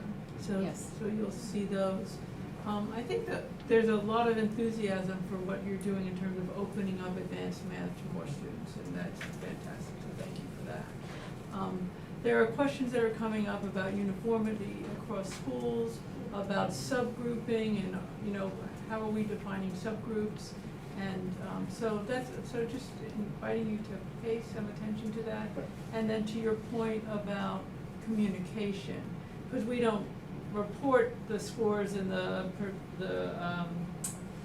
percentiles or anything. Parents don't have that, so to make sure that our counselors are reaching out to parents to say, we really have identified your student for advanced placement, and, you know, work with us. So, but not all our parents will understand that. I barely do. Hillary? So I anticipate, first, thank you for this. This is helpful clarity for me. I anticipate tomorrow we will have somewhere in the neighborhood of 50 to 100 emails about when am I going to find out what my kid is in. And I think for added confusion at the 6th grade level, every 6th grader is in advanced math this year. And so I think it would be helpful to have some like really clear communication from the district to families so they know what to expect. In the context of like what the class they have right now is also, and when to expect sort of the placement recommendation and that sort of thing. And to that point, if you know that now, I would invite you to share it, but if not, I understand. Yeah. So I can say that at this point, we do have, one thing that we've not had in the past, and this is something that Ms. Parker has worked on with our team, is we've not had a consistent recommendation, like identification graph that we've used across middle schools. We've worked this year to make sure that that is something that not only ALS, but also Gravely, Orange Middle are all using the same consistent one. We're all looking at the same measurables, the same data, and so that those placement decisions are more uniform, as you said, across schools. In the past, that was really a principal discretion piece. It's still principal discretion in this case, but we made sure that principals were all in agreement and that this would be like the Orange County Schools model moving forward for that. Now, the date of when you would find that information out, I don't have it tonight. Oh, sure. But that is something that we're in process of working on right now. Absolutely. Thank you very much. So I have a couple comments as well. So thank you again for this presentation. I think it really does add some clarity, and I appreciate also learning the whole process that you all went through to come to the decisions that you did. I really like more fluid, not tracking so early, and finding ways to be more inclusive. One question that came to us from parents who maybe kids aren't in middle school yet, but the weeks of enrichment, you mentioned that they're 9 weeks. So is that a child saying, I'd really like to prepare myself for this advanced math next year, or is it like a teacher or guidance counselor or parent? So how does that decision making happen for who gets put in those enrichment groups? So, and I don't want to, so if you all want to jump and speak, you certainly can. It's definitely teacher driven this school year. And I think it'll be, with all the data points that we have from this year, it could definitely be very much data driven going forward. But I would love for a kid to say, I am interested in pursuing math. Those are the kids that we want to be in those classes. So yeah, we welcome it. Okay. I have more questions. Will, I think you have another question? Yeah, I do. I was waiting for it to come back around. So on the chart where y'all talked about the support for students, and the way it was framed was really 6th grade. Are y'all planning on doing that for 7th? And yeah. All right, I was going to talk about what we did this year for 8th graders taking Math 1. Oh, sorry. I'll stand up. So this year at Orange Middle, Coach Carr has an intervention group that has stayed the same for Math 1. So it's those kids who were pushed into Math 1 or had an interest, and their parents had an interest in them taking Math 1, but they were not in those advanced classes in upper elementary or 6th and 7th grade. And he does some pre-teaching to them so that when they come to class, they already have familiarity with the content, whether they have me or whether they have him. And it's really been super successful with doing that. Yeah. And it's filling in the gaps. Yeah, I was going to encourage we do this at all levels because, math, I don't have to tell y'all, right? It's students sometimes just need that aha moment, and once they get it, they're ready for more. And 6th grade is when that starts, but as we've talked about tutoring and after school, I think making sure that every student gets that academic rigor and that option is good, not just in 6. So thank you. Well, I have a similar question, Ms. Stevens. Maybe whoever wants to answer it, but so is that also saying, because there's some anxiety expressed from parents whose students are in 7th grade math, anticipate their kid getting put in Math 1, and then they're saying, but we haven't had, Math 7 plus, so how are they going to be really ready for Math 1 like they would have been in other years? So did what you just described speak to those students who are rising 8th graders? It does speak to that, and also because the group of Math 1 teachers in Orange County have been the same for such a long time, we know what gaps the kids have if they have that experience from 7th grade to Math 1. And a lot of the 8th grade math and Math 1 curriculum overlap. So it's just delving deeper into it. And because, again, we have the year-long capability, we have time. And this would not be the first time that happens. I mean, we've always had students come into Math 1 that maybe were not in Math 7 plus or advanced 7th grade math. And so we've always had to, maybe not the numbers that we'll have next year, we've always, kept our eye out for those students, and we're glad that they were ready at the point in 8th grade to start accelerating a little bit in math. And so we know that we've always had to kind of fill in some pieces that they may have missed if they weren't in that set of classes before.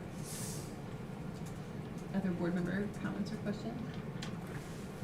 I just want to say, similar to what Will said, I think math, more than most subjects, it's, we have like rising 9th grader, but I think math, like, there's just so much for parents to take in and understand the process. And I recently learned, I have 3 with my 3rd, that you can like double up on math, and there's a whole process for that, and I didn't know that until this year. And so there's just a lot to learn as a parent, and I think, math nights, math night, information night, kind of ongoing is almost a need that we have more than in other subjects. Thank you so much for all this information. Other closing comments or? Thank you. Okay. Thanks again for your time tonight. Have a wonderful. Great job. Thank you, Dr. Gannon. Thank you, teachers. It's always great to hear from our practitioners from the field.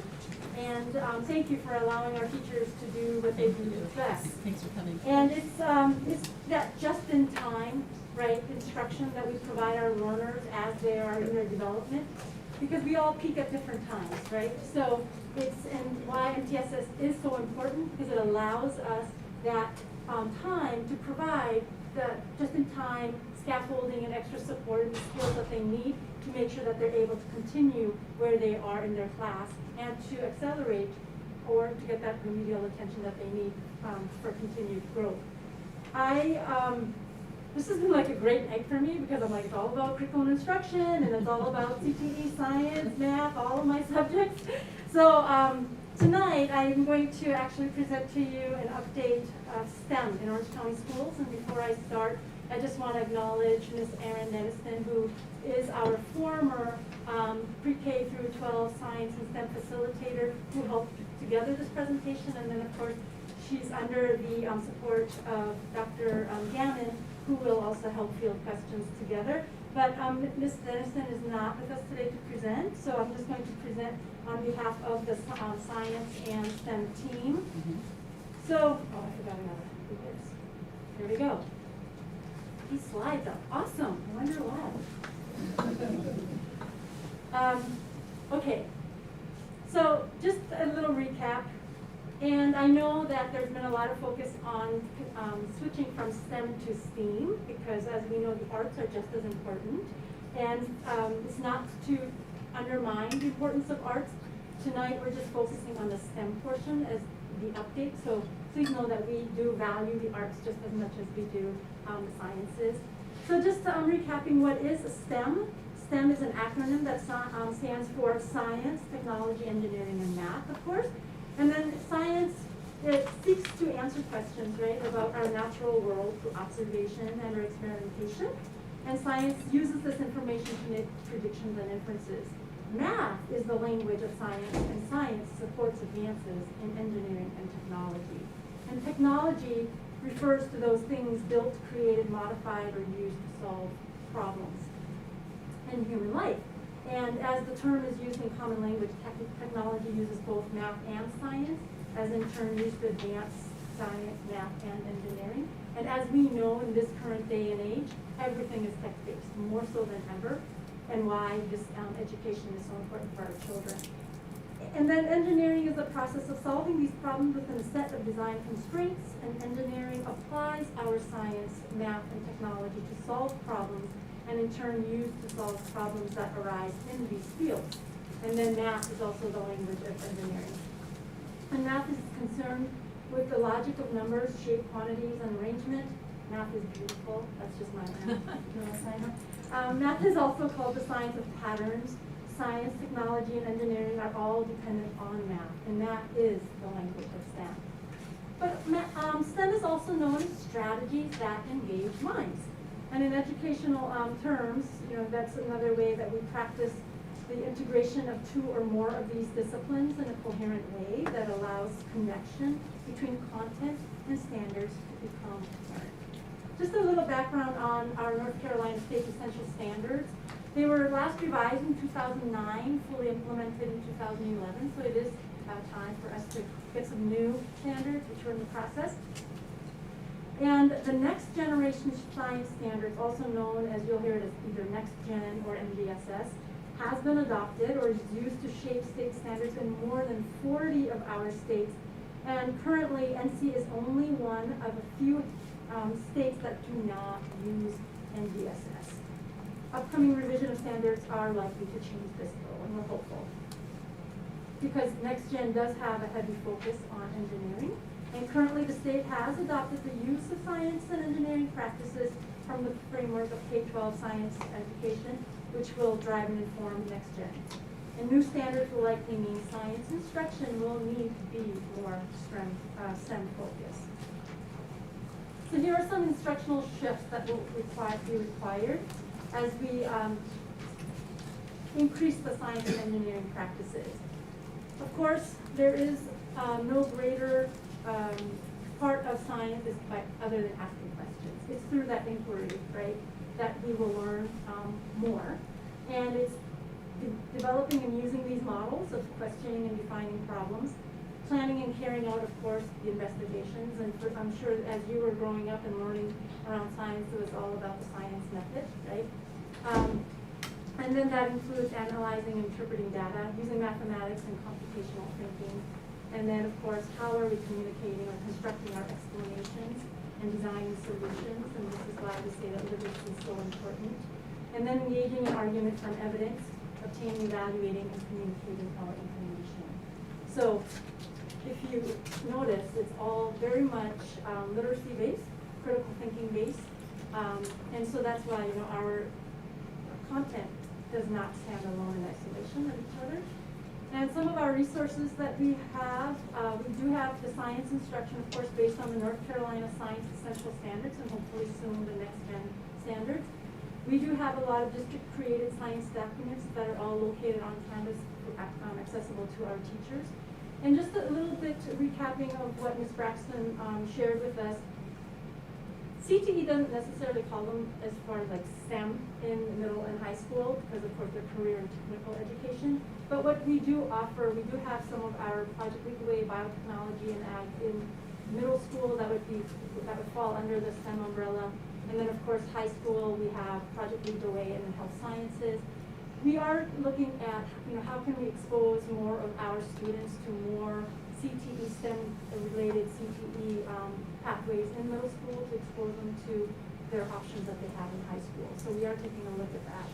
And then we have the Discovery Tech Book, which is our greatest single comprehensive K-12 resource. And it's one of the very few that are available that aligns specifically with the North Carolina Science Essential Standards. It also does align with next generation standards, so should the state make that shift, we have the resource. And it is a great tool, and it's one that the teachers have appreciated, that we've actually expanded upon. Here's some additional information for us. The district did adopt the having funded district STEM facilitator position back in 2014, but it is important to note that this currently is not a separate position. This is a position that is blended with our, I should say pre-K-12 science facilitator. So we have one facilitator position that covers both pre-K-12 science and STEM. We do have a couple school-based STEM facilitators. One is at New Hope Elementary School and one is at Central Elementary School. Although at Central it's currently vacant, but the job is posted. These are positions that the school, out of their Title I funds, have created to support their STEM work. And yearly the district does support schools with funding for resources and materials. As you can see, we allocate $5,000 per middle and high school, $1,200 per elementary school. This is in addition to the traditional dollars that they receive for all their curriculum, supplies, and materials, equipment. And then, as you may know, for the past couple of years, we have been recipient of the $350,000 Boroughs Welcome Fund grant. And again, I have to give kudos to Ms. Denniston for helping us get that grant. And over the 4 years, the focus of it was for engineering summer camps for our elementary and middle students, especially our underrepresented students.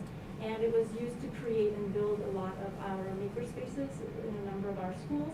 And then of course our schools, they go out for their school-based grants, and they've been using that to also help further build out their makerspaces at their schools. Just a little bit of data.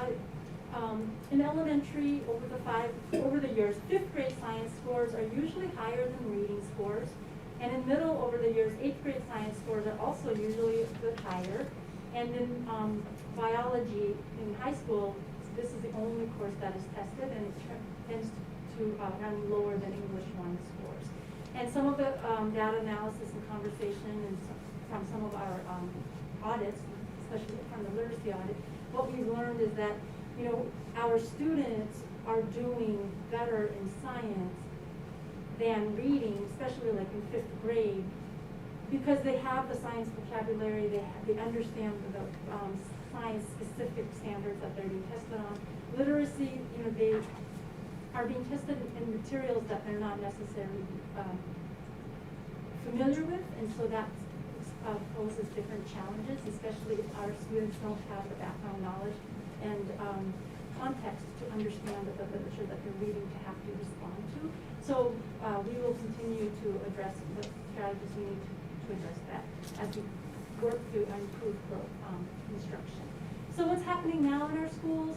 We do have a number of makerspaces in almost every elementary and middle school, and they're all equipped with 3D printers. Now I have to be clear, having a 3D printer in a space does not make it a makerspace, right? And that does not make it STEM. But it starts with having equipment, and how are they integrating that equipment to teach skills does start to make it a makerspace. And so our schools are doing their best to use a variety of activities and spaces to create these makerspaces. And as you may have learned, Brady Brown is furthest along in their Discovery Lab. Making a Discovery Lab place of true STEM teaching and learning at their school. And this often happens when we have passionate teachers that you know, have this passion for it, and then they drive a lot of it at schools. Some teachers are creating problem-based STEM learning opportunities. A number of our schools have science nights or fairs, and then you'll know that at Cedar Ridge, they do have a Science Olympiad team, and they've had great success there. And then for summer scholars, last summer as well as this summer, a heavy emphasis on creating projects that are STEAM focused. And so we also are looking forward this summer to really hone in on project-based teaching and learning around STEAM. And then that 3D printing and modeling is happening in a number of places, and in elementary they're using the Tinkercad and Zertrax printers, and a number of classes using the class virtual reality goggles are being used in some of our STEM projects. And then of course computer thinking practices are in pre-K onwards using tools such as Robot Turtles, V-Bots, other robotics, Scratch Junior, Scratch, and a number of other software tools. And then integrated STEM teaching and learning is challenging at the elementary level due to scheduling constraints. So what does that mean? For next steps, creating opportunities for integrating STEM into core content areas at all elementary schools. We cannot keep adding to our schools and student schedules additional content, separate content, because we only have 6 hours of instruction a day. So it's really important, how do we integrate STEM standards into what we already teach? So that is an area that we're working on as we do our curriculum mapping. And we also do need to provide additional support for our school teams on building makerspaces, but how do you use makerspaces as places for teaching and learning? And so, you know, we're looking to provide more professional development for our teachers, and especially led by our teachers who are already doing this really well in the district. Of course, we are looking to expand our after-school STEM programs, such as the group of schools and different teams coming together. Like I know that the after-school program is joining our grant writing for the robotics grant in an effort to try to expand more robotics after-school programs.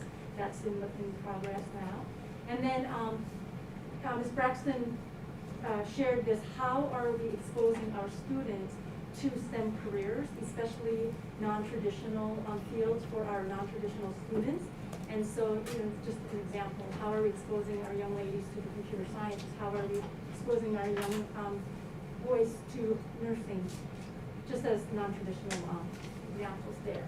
And then, of course, continuing to strengthen how are we offering STEM in all of at all of our tiers. And then currently our pre-K through 12 science and STEM facilitator position has been vacant all year, and we're working to fill that. What we've gathered from our conversations with people who've shown an interest but did not apply, what we're finding is that people are willing to work on the pre-K through 8, but sometimes are a little bit shy of tackling the 9 through 12, because as you know, sciences in the secondary 9 through 12 is a very different concept because we have specialists in the specific sciences. And so if you have a teacher who is passionate about science and STEM, but they don't feel strong in the content to be able to say, you know what, be leading that at the high school. So we're looking at how can we rewrite that to attract, candidates who are interested in the pre-K through 8, and then how do we still though provide the appropriate support and guidance for 9 through 12. So that's something that we're looking at.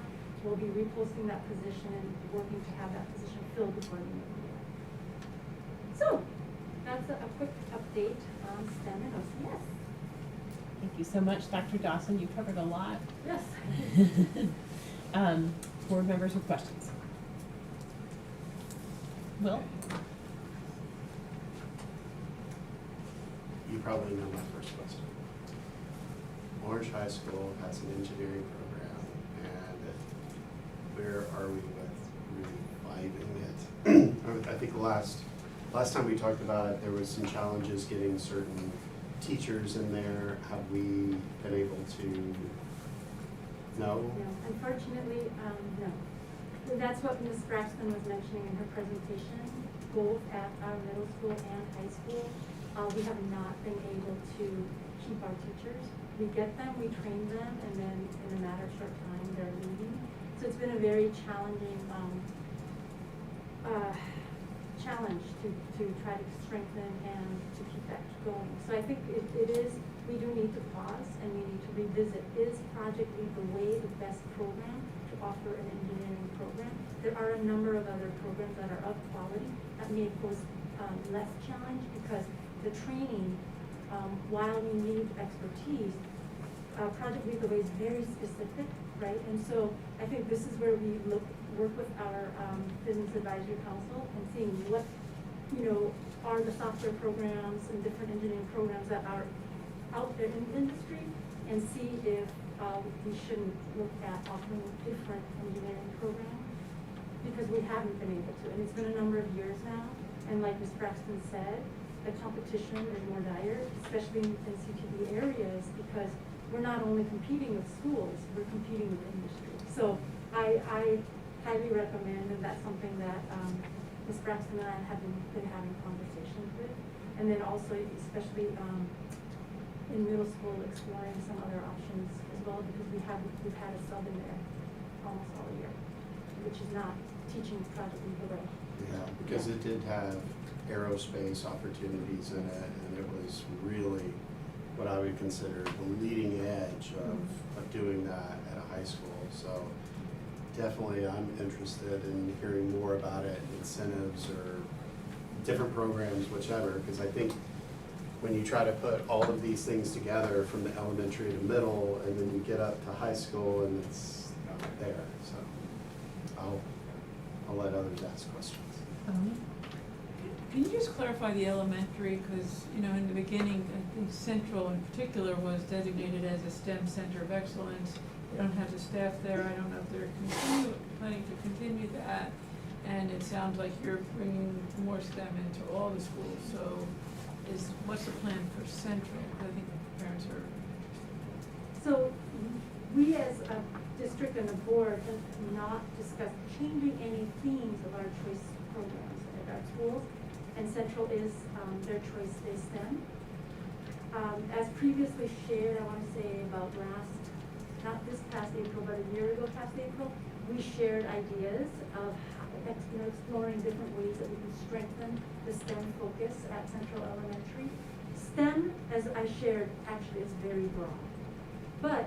And we need STEM at every school. So how can we bring a specialty of STEM to Central to give it a unique factor, right? And that's where we had shared that we could find a way to identify a specialty, and one of the areas that we had shared with as a possible idea was artificial intelligence. How do we incorporate, and then artificial intelligence that is connected to SEL. You know, there is such a thing, and yes, but there is such a thing, and it would be great if we could bring that focus for Central so that they can share, yes, we have STEM, but we have STEM and artificial intelligence. And what does that look like? And there's actually a very specific scope and sequence of courses that are very connected to building that. And then our students would be getting those standards from pre-K all the way through grade 5. That would prepare them for the middle school STEM fields and high school. So that's just one area and one way that we could do that. That would also, I think, I heard Dr. Felder mention too, that, you know, what are additional ways that we as a district can support our choice schools to make sure that they are able to be a choice more than in just the name. I have sort of a related question. Do you have a question, Kelly? I was a little confused with the elementary schools because you mentioned New Hope has a position that's been filled, and that's very functioning. We've seen that, and Central has an elementary, but then we know Ms. Floyd is recognized as our district teacher of the year, and she leads STEM at Grady Brown. So is that something functioning in a different manner? I know there's the big STEM lab, and there's like curriculum that they collaborate on, and so is that not the same as like the position at Central or New Hope? Correct, it's not. And so at Grady Brown, what's interesting is I would say at least 5 years ago, it was much more of an internal enthusiasm amongst staff members. They had folks that were in more of not only a direct classroom general education role, but even support specialists within the building that were really focused on STEM as a priority in that building. Even so much so that they were doing a lot of specific work with ESL students around STEM, saw some positive gains in data with that work. And so it's kind of like something that took root there.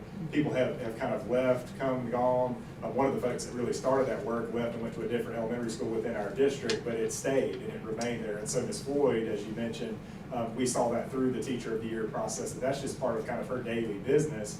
And it's something that now has become more of a school-wide culture there. Our hope would be to start to highlight that in a way that can become something that we see more across our other elementary schools as well. And it doesn't necessarily require that specific position to do that, although it's nice to have that because you have somebody that can really lead that work in a building.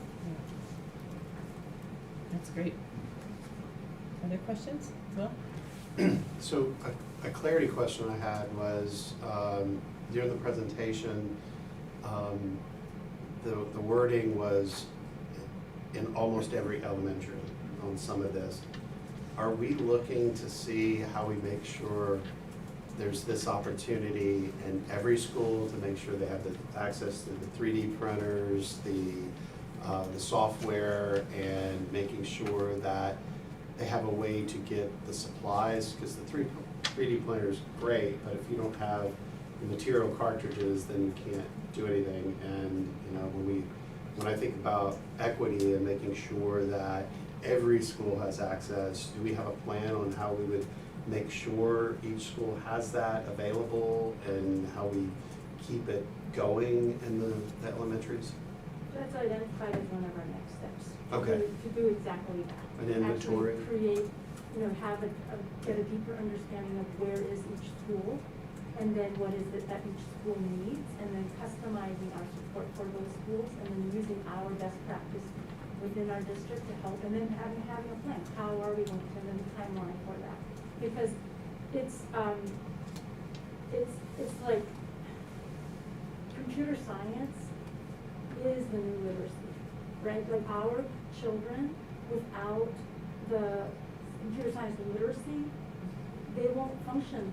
They need it just as much as the actual literacy, because their world is all technology. So we've got to get this infused and embedded into their experience from pre-K through 12 as just a natural part of schooling. And so that's why we do have to bring that plan to fruition. Yeah, I mean, when I went to Central, I was pleasantly surprised to see they had Raspberry Pis that the students were programming and actually using, and I was like, wow, you know.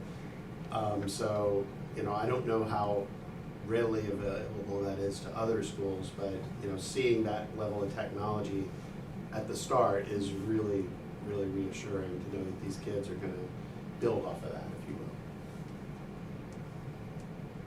Thank you so much. Other questions? Really appreciate your time and presentation.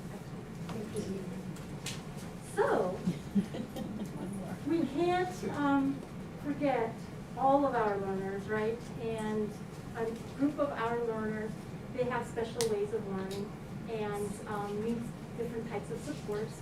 So to give you an update for our Exceptional Children's Services, here are our Executive Director of Exceptional Children Services and Pre-K, and our Assistant Director of the same.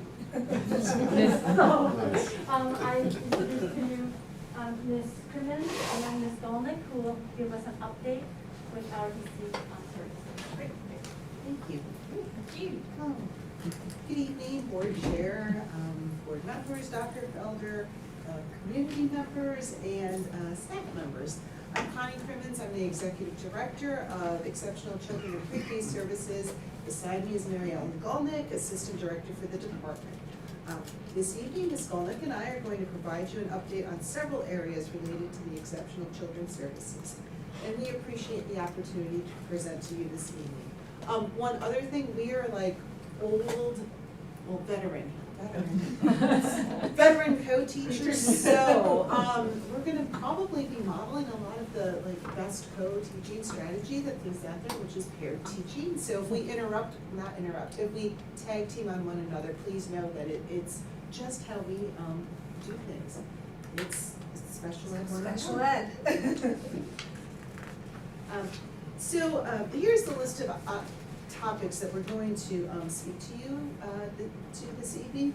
Please note that in no means is this an exhaustive list. If we were going to talk about an exhaustive list or talk to you about EC from A to Z, we'd be here for the next week or two. So I do want to started earlier. we do want to preface that. But these are the things that we have been working on this school year, and especially as we move from school closure into school reopening and going back to our unconventional learning. So I want to talk a little bit about the numbers. So as of Friday, the Exceptional Children's Department services 1,033 students from ages 3 to 22, unless a student graduates prior to the age of 22. Meaning that if they complete the 4 years, they can graduate, but there are some that do remain until age 22. And this is defined by the North Carolina policies governing children with disabilities. This number brings the district percentage of students with disabilities to 14%. The 14% is significant as the state funding cap for students with disabilities is 12.75 of the total annual daily membership. Meaning the district is funded for exceptional students up to 12.75 of the total district ADM. If the district exceeds the 12.755%, other funding sources are needed to fill in the gap to maintain the services and staff at the current level, or maintenance of effort. As we talk about students with disabilities, please remember that there are 14 different areas by which a student may qualify for special education services. I also caution that as we proceed through this information, anytime that a student is deemed eligible for special education, the IEP team must determine the presence of a disability. I say this because there can be a perception that special education is extra help, and the statement of a disability becomes glossed over. I want to remind everyone that determining, then stating that a student has a disability is serious and should not be taken lightly. And So this slide just shows a little more clarification of that 1,033 students. This is the students with IEPs by grade level. Please note that there are 100 students ages 3 through 5 captured in the pre-K category. And pre-K students, there's a range of disabilities. So it could be a student who has a minor articulation error, such as they say an L for a Y, mellow, for example. Or we have students in our pre-K services that have complex and highly severe disabilities. And those pre-K students are served within our schools and within the community programs at daycares. We have an itinerant teacher that goes to different schools, different preschools or daycares in the community to serve students. And then if you look at the X grade, the EG, those are students who are at ages 18 to 22 who have not graduated or aged out. Can you just clarify, that when you talk about the 12.75 and the 14, does that include pre-K? It does. So there's a little, it skews it just a little bit because we don't capture all of that 3 through 5 in the ADM, but it is counted in that. So, can I ask a similar question on that? Does that include the services you provide at other preschools? Yes. So that percentage, even though they're not an ADM of our county or our district, that gets included? Yes. He was nodding, so. Yes. Wow, that's odd.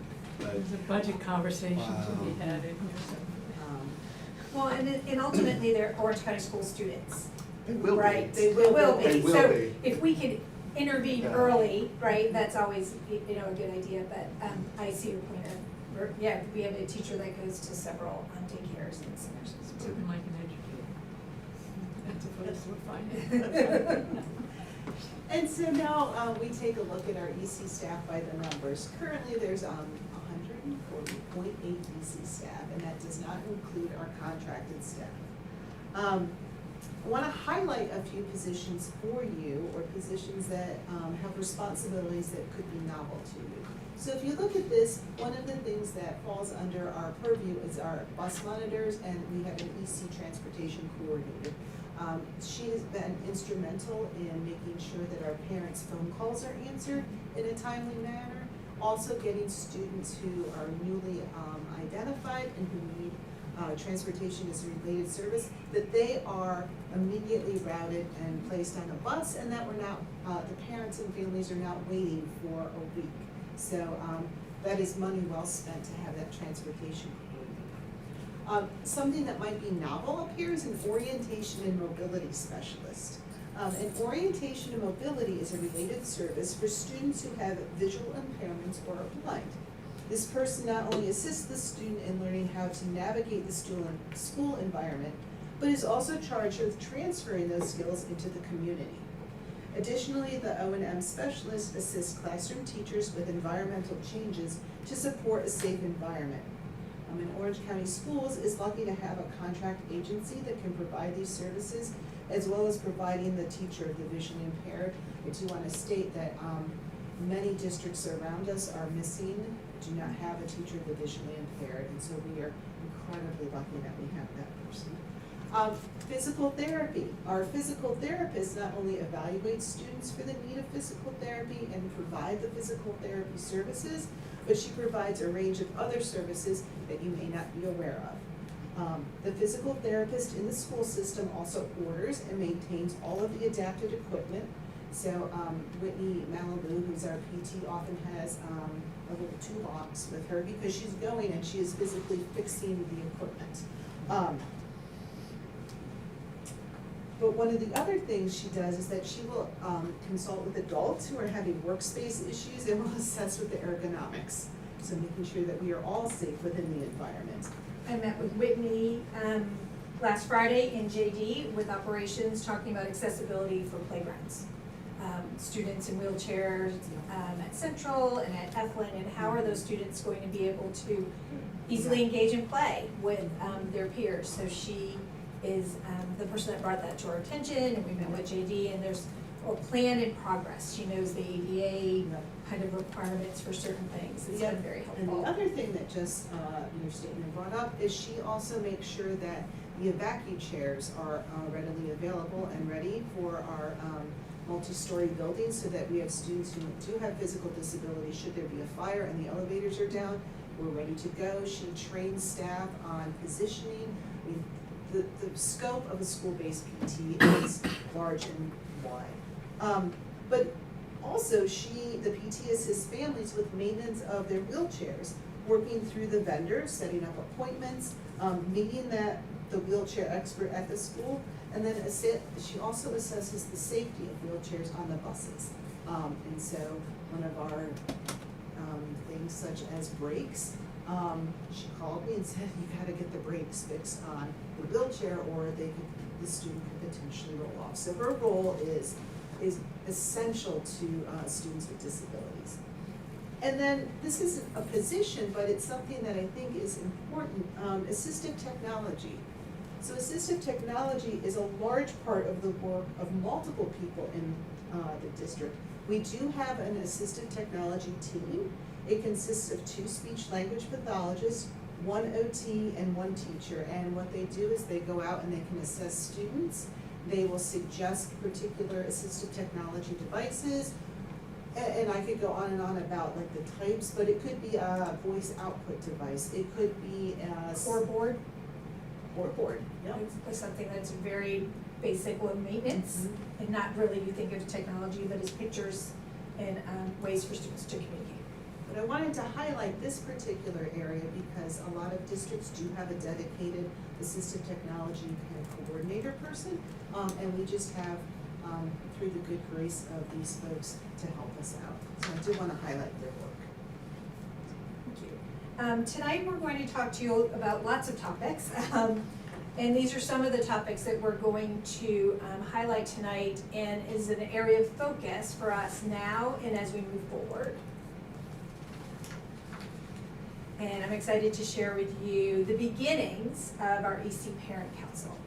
And the why around this is that while we had parent communication and engagement, we wanted to improve that. And we've had, 6, 7, we meet every month, with our parents, caregivers and guardians who have students in OCS EC programs. We have a school principal that participates on this council, a school social worker, and EC leadership. Some of the things that we've talked about this year is that we are going to have, and the families share, that they really wanted an opportunity to connect with other families who have students in EC. Often, when we look at information coming out about special education students with disabilities, 1 in 44 students is diagnosed with autism. In those families, these may be a new diagnosis, and they want to connect with other families who also have a child with that similar disability for support and for connection.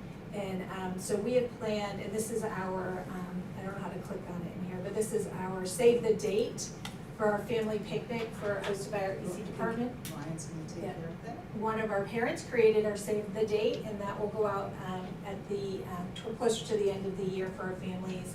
And it's just an opportunity for our families to get together. You guys will all be invited.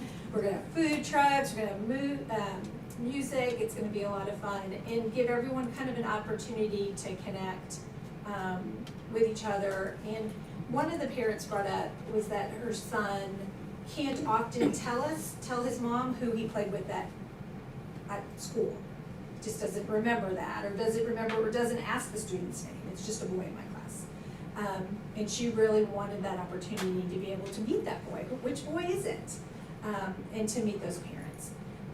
We are also going to create parent trainings that are accessible for parents whenever they need them. Everything from how do you organize your IEP paperwork, and the importance of that notebook and keeping your students' papers together, to what are related services, what is the process, who do I contact, all these different items that parents have brought up, and even some of our veteran parents who have had students with significant needs since birth.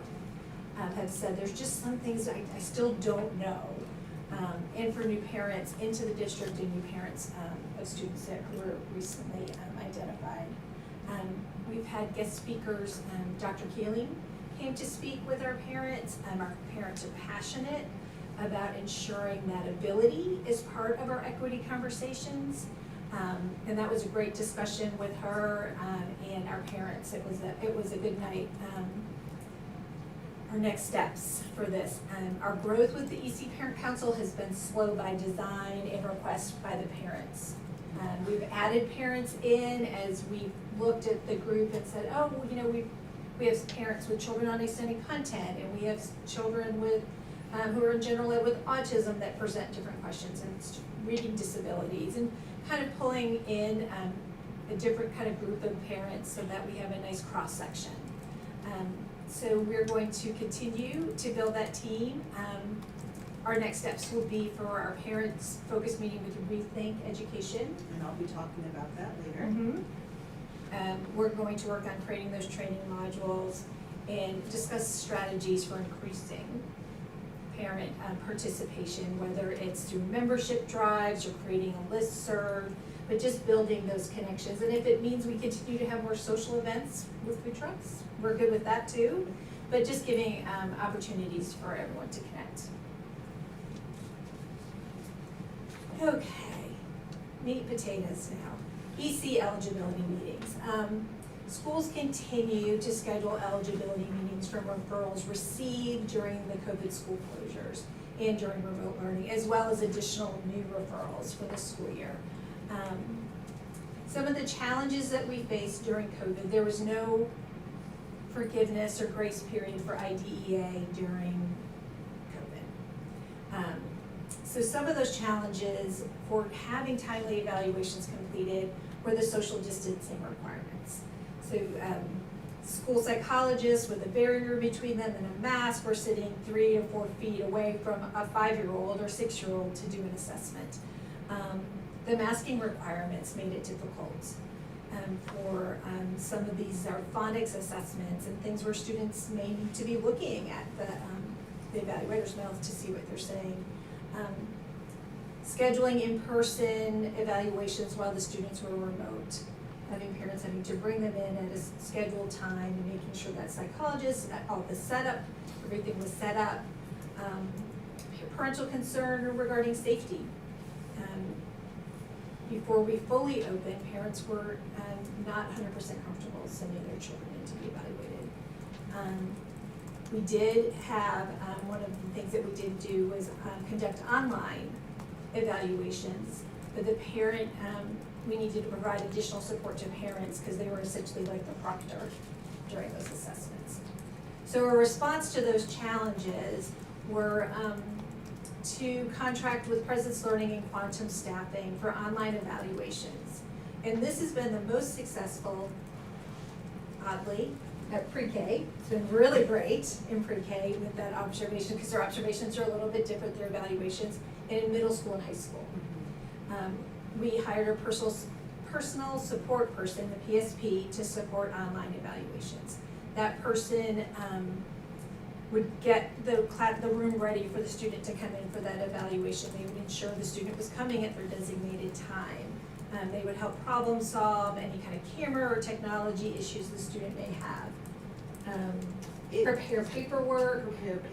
Send the packet to this virtual psychologist. But what it also did is it freed up our staff, because our staff would have had to be that person. So a teacher or a teacher assistant who had other duties. So when the board approved those positions, it really helped move that work forward. We transitioned from those in-home online evaluations. Those in-home evaluations, we had to have the cameras, the overhead, so that the psychologist could see how the student was writing. It was difficult for families to really do that well. The educational diagnosticians, thank you. Our psychologists and teachers are so happy to have that additional support. The diagnosticians are, along with doing those educational assessments, are gathering the information needed for those eligibility meetings at documentation, and then essentially freeing up the school psychologist to be able to conduct the rest of the evaluation. And then that other part, which is write the report and then complete paperwork.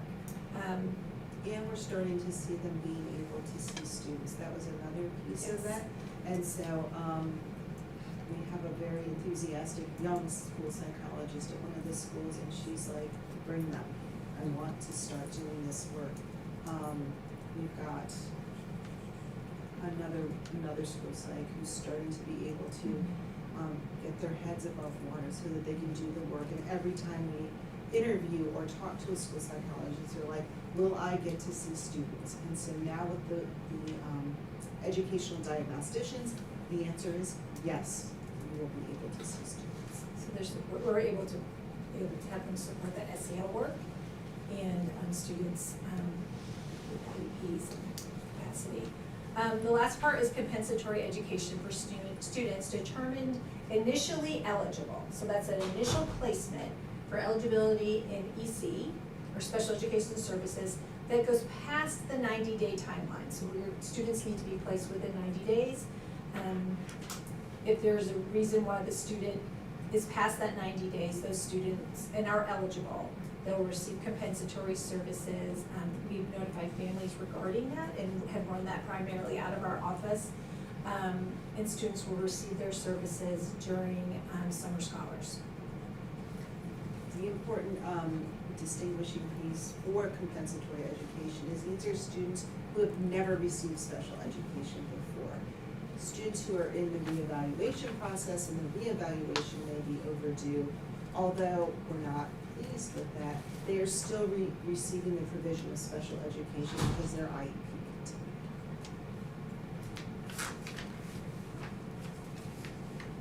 What is being done to assist schools? District staff has prioritized schools with the highest number of overdue meetings. The educational diagnosticians, that was our primary focus. They were placed at those higher need schools first.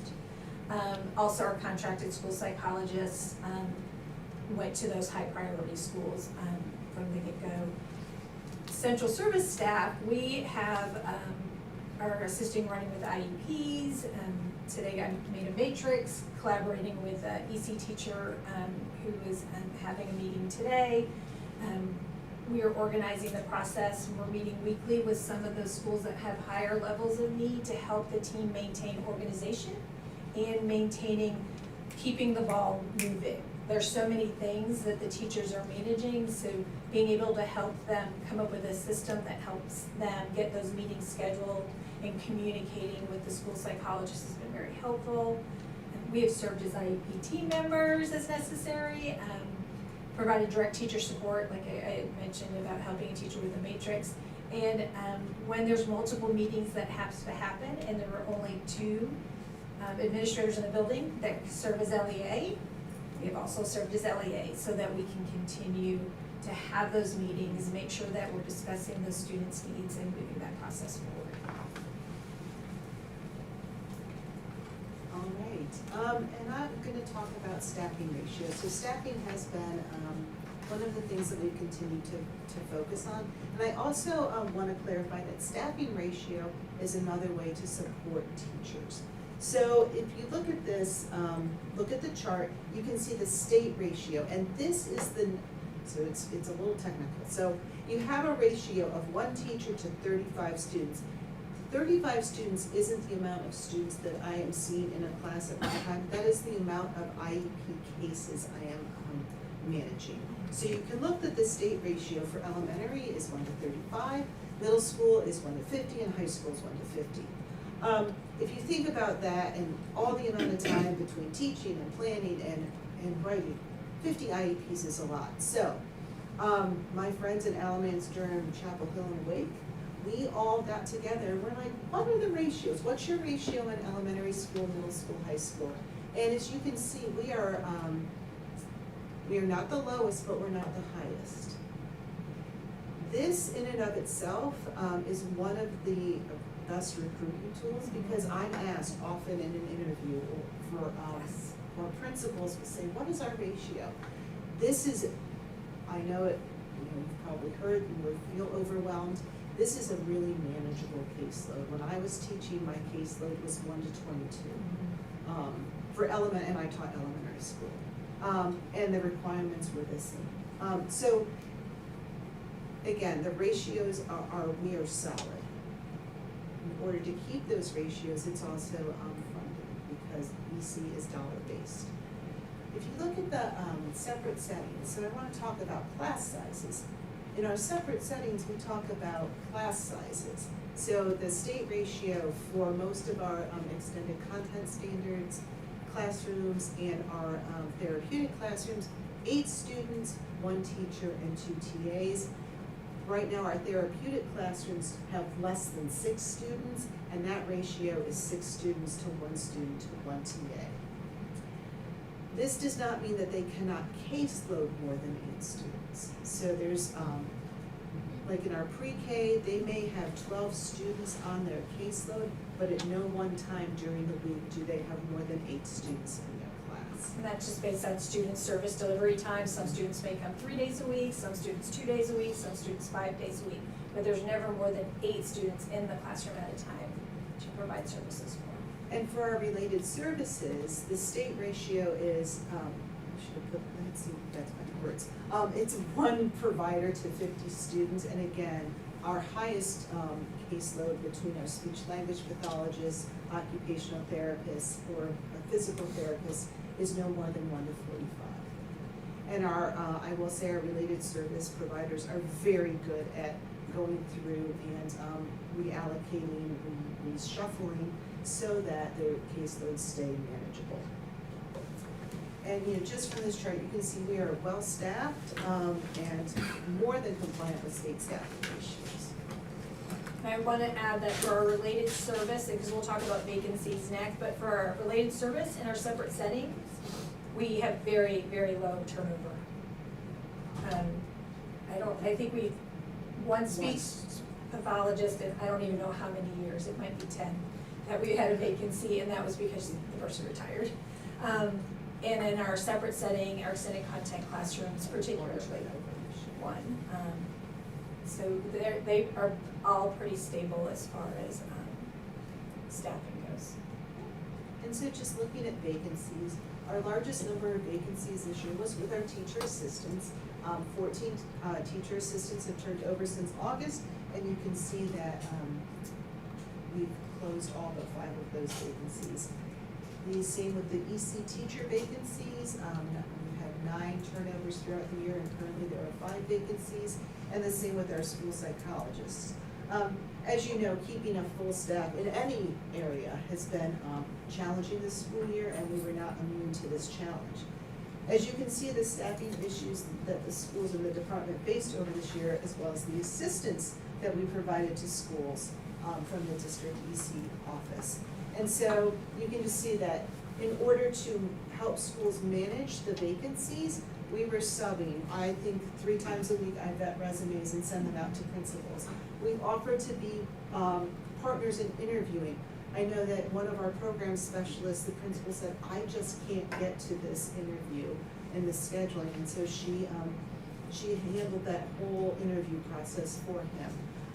Recruitment, we will often call former student teachers. Mary Ellen is a great recruiter through Facebook of folks.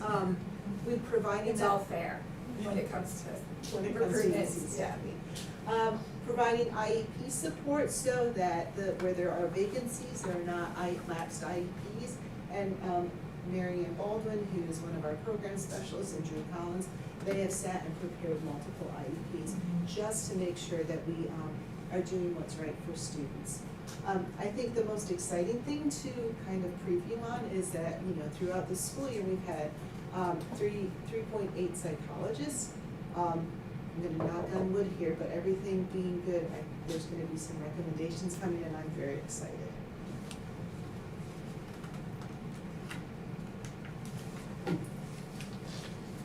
Okay. So one of the things that I love about being in our EC office is that we're accessible to our teachers, to our TAs, to our related service staff, to the admins. Lots of people have our numbers, our cell phone numbers. So, you know, I'd like to think that is the primary way that we support schools and staff is through being readily available. We have done so many things this year. I've been sub in EC classes, I've been one-to-one support, we have served as homebound teachers, and we have supported students with transitions through one-to-one support. Our behavior liaison, Dawn Rosinski, has been amazing in supporting our therapeutic classrooms that way, and we of course held eligibility meetings.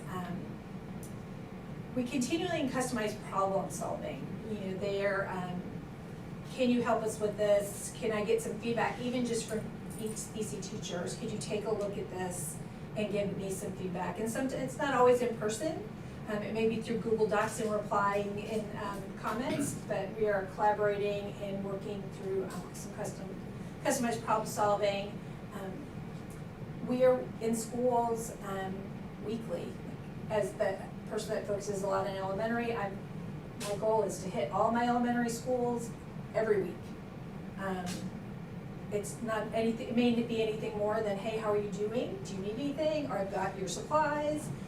You may see Thea Wilson, our pre-K program specialist, and Michelle Mead, our pre-K coordinator, our pre-K specialist, together. They drove around together and they do their visits for our pre-K program, which is great in that collaboration. Drew's in schools. Mary Ann, if I see her in the office, it's surprising because she's typically in her secondary schools at Orange and at Orange Middle.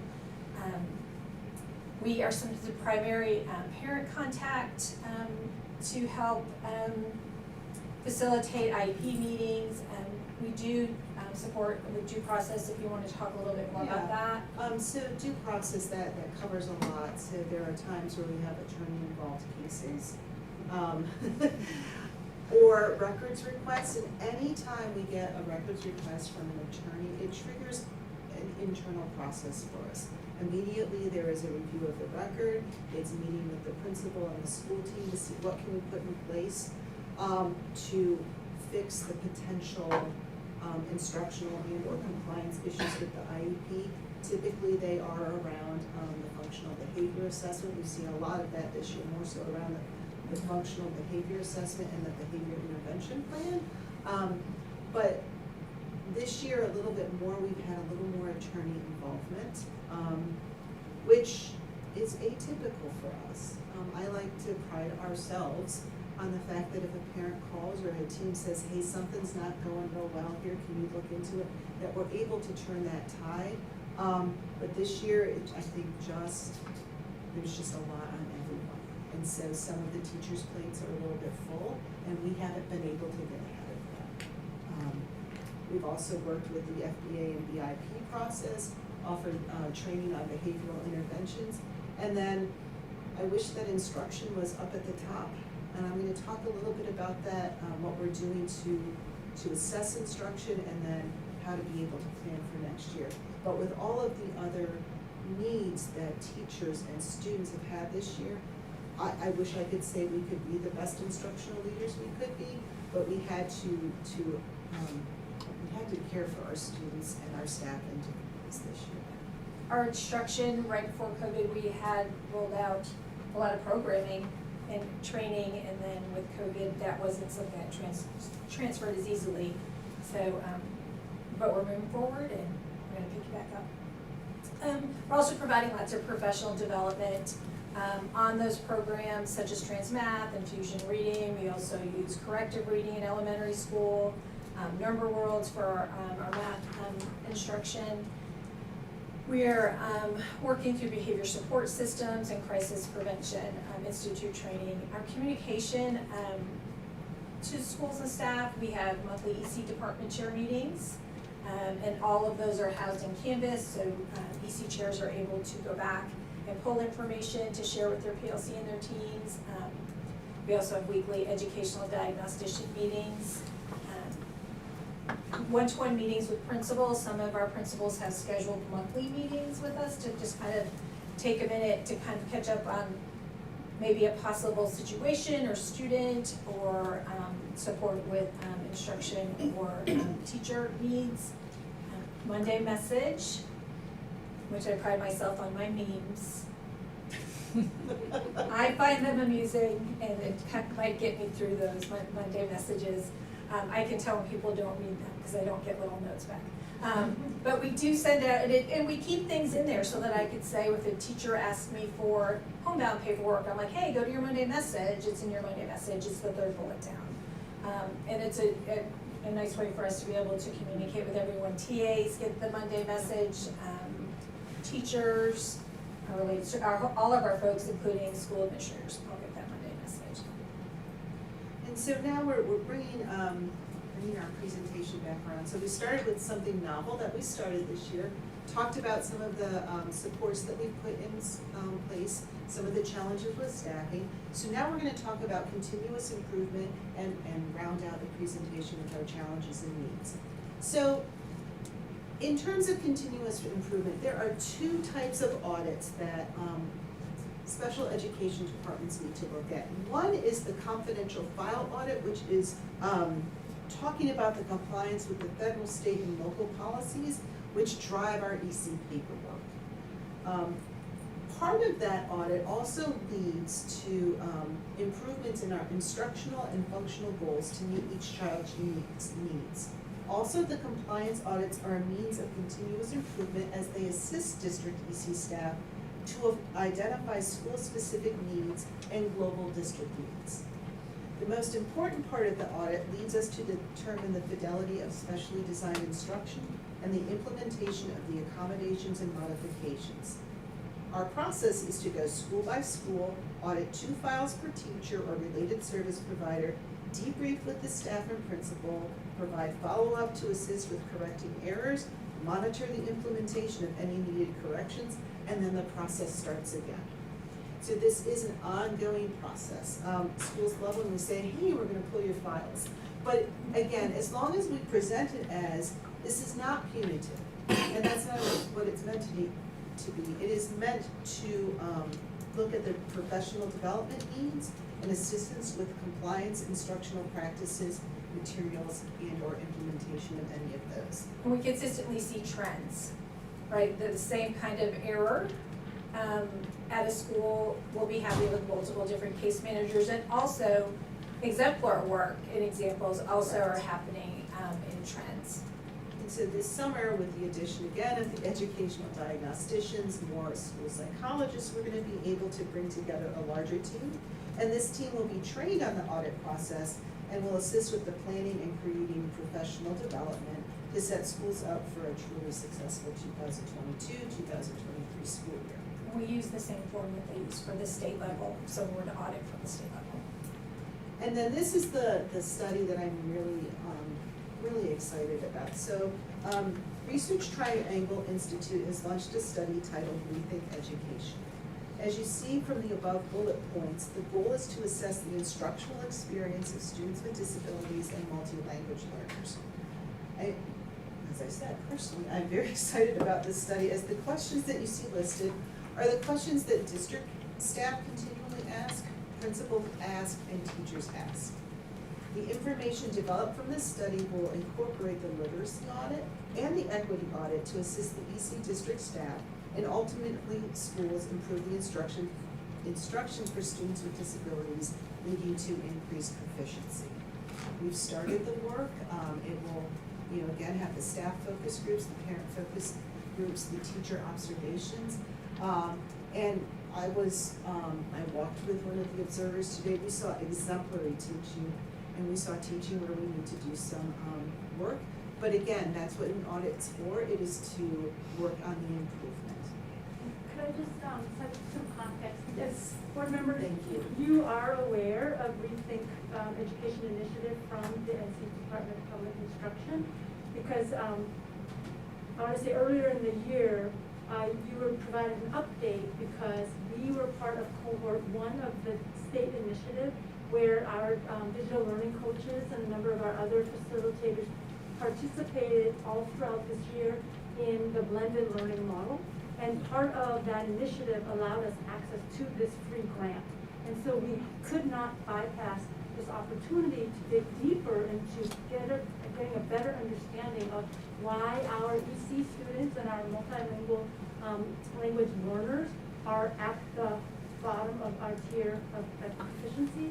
And so that's why we're doing an intentional deeper dive to better understand.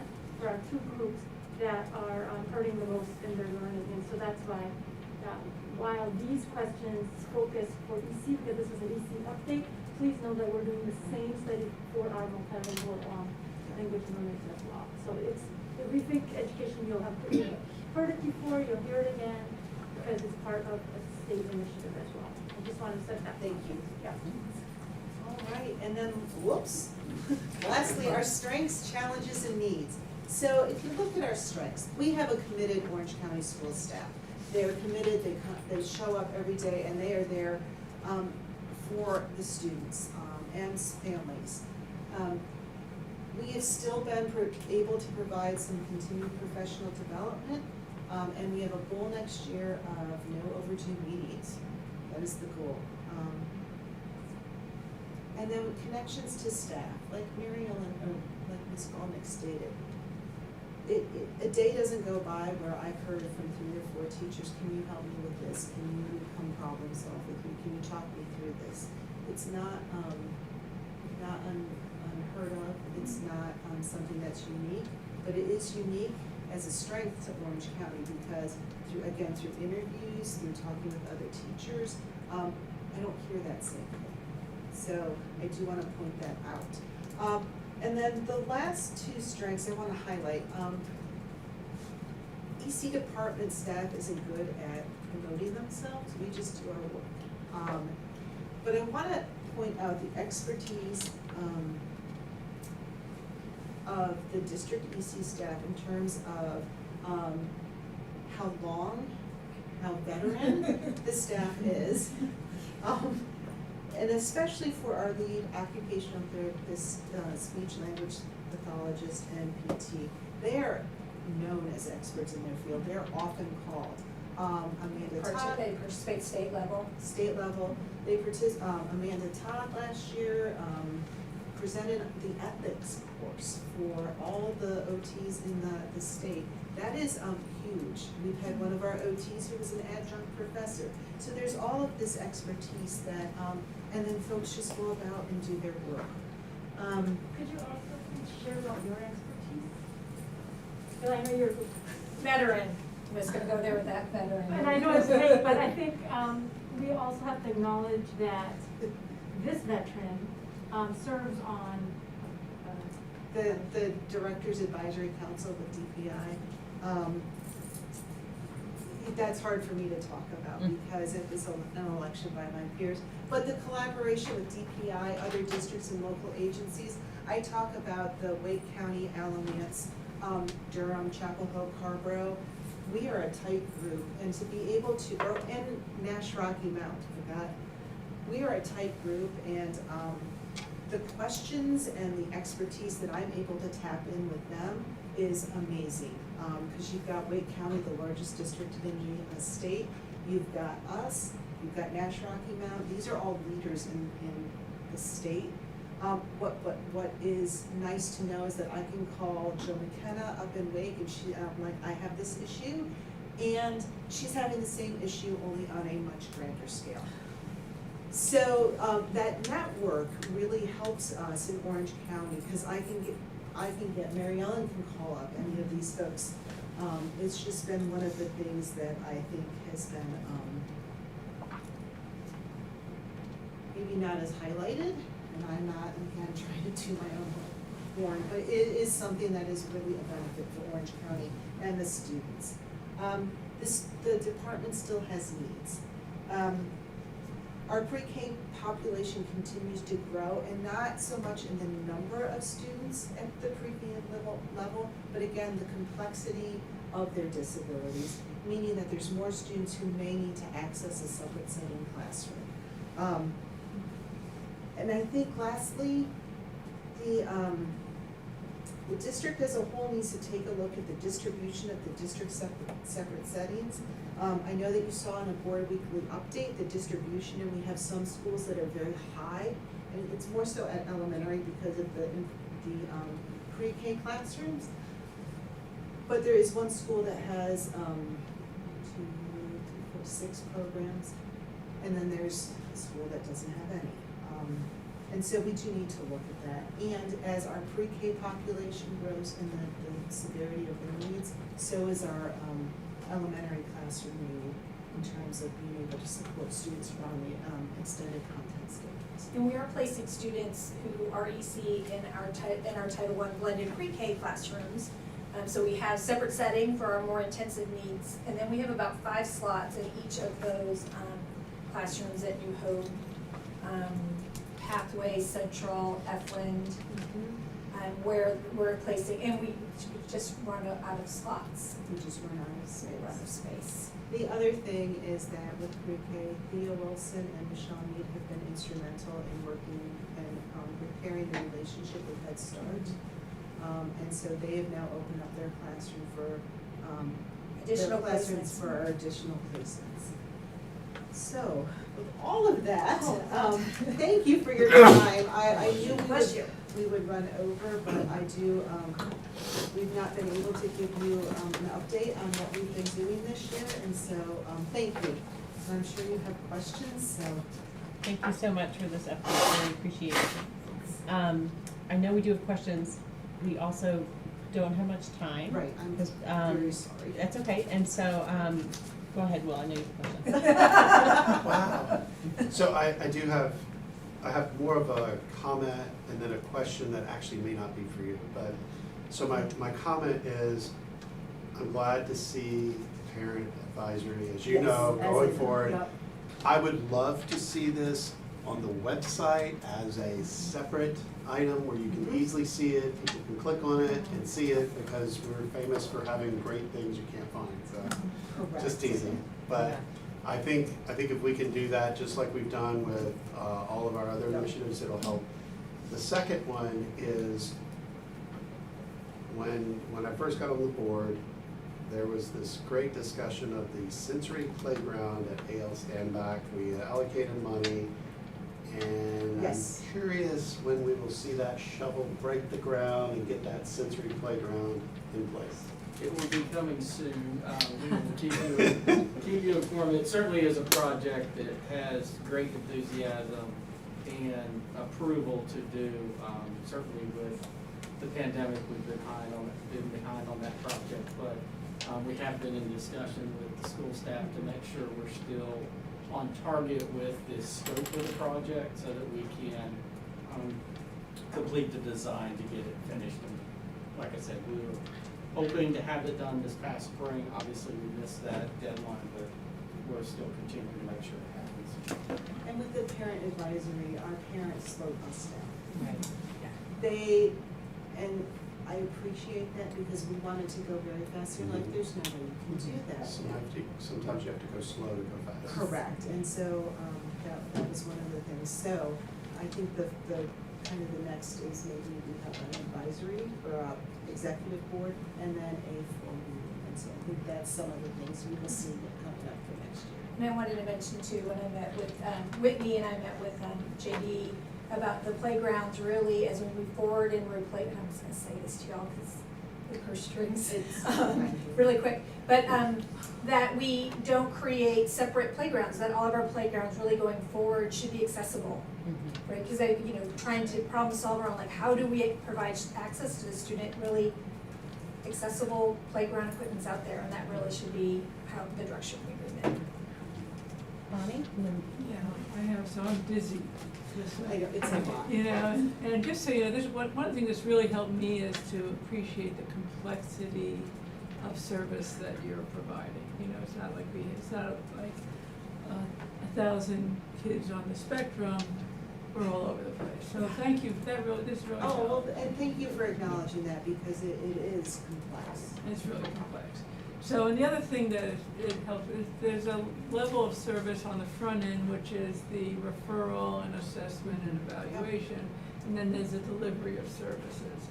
And I am a little bit more worried about the front end than the back end, based on especially the staffing that you're showing.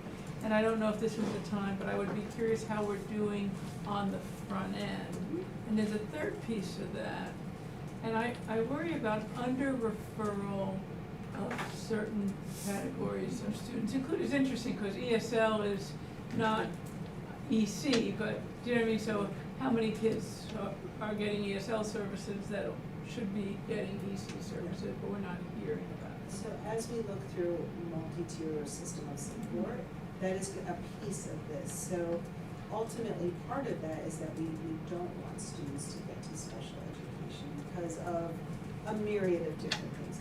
You pose a good question, so I've already talked to Emily Lewis, and over this, not Emily Lewis, Emily Myers.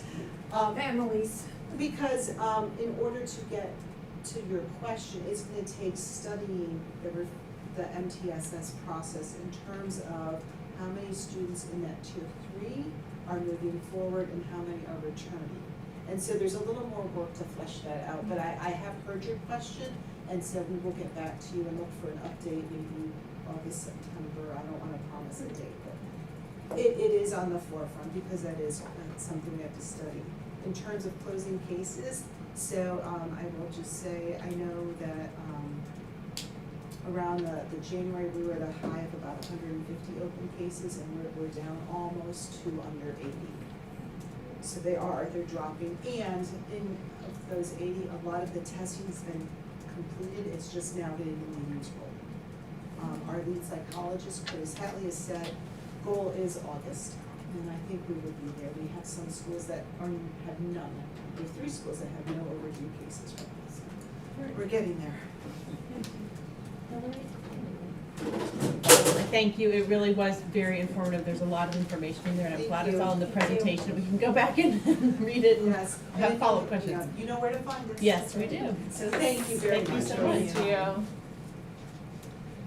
Okay, Dr. Felder, is there anything you would like to add before we return to closed session? Well, no, other than thank you to everyone who presented tonight. It was refreshing to focus on the work that the team has been diligently focused on even throughout COVID. And so it was refreshing to hear about the work from the STEM work, what's happening in math, EC, and CTE, and so there are great things happening in the district.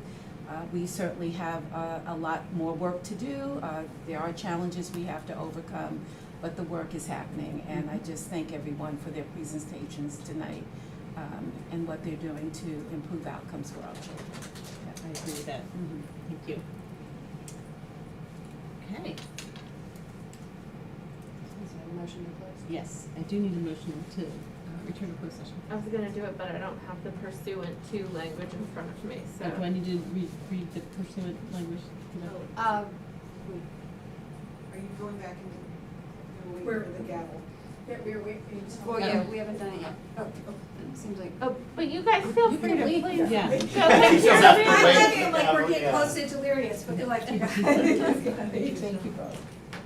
I was just gonna recommend we go into closed session and take a quick 2-minute break to allow the transition, recording, and go to the bathroom maybe. That sounds good to me. And there's So- snacks. So, yeah, if we could move to go into closed session for the reasons stated earlier. Okay. So moved. Okay, a motion from Mr. Atherton, or from Mr. Kenty, I guess, and second from Mr. Atherton, all in favor? Aye. Any opposed? Great. Let's have a 2-minute break to grab snacks, go to the bathroom, and we are now in closed session. So our recording needs to, right? Yes.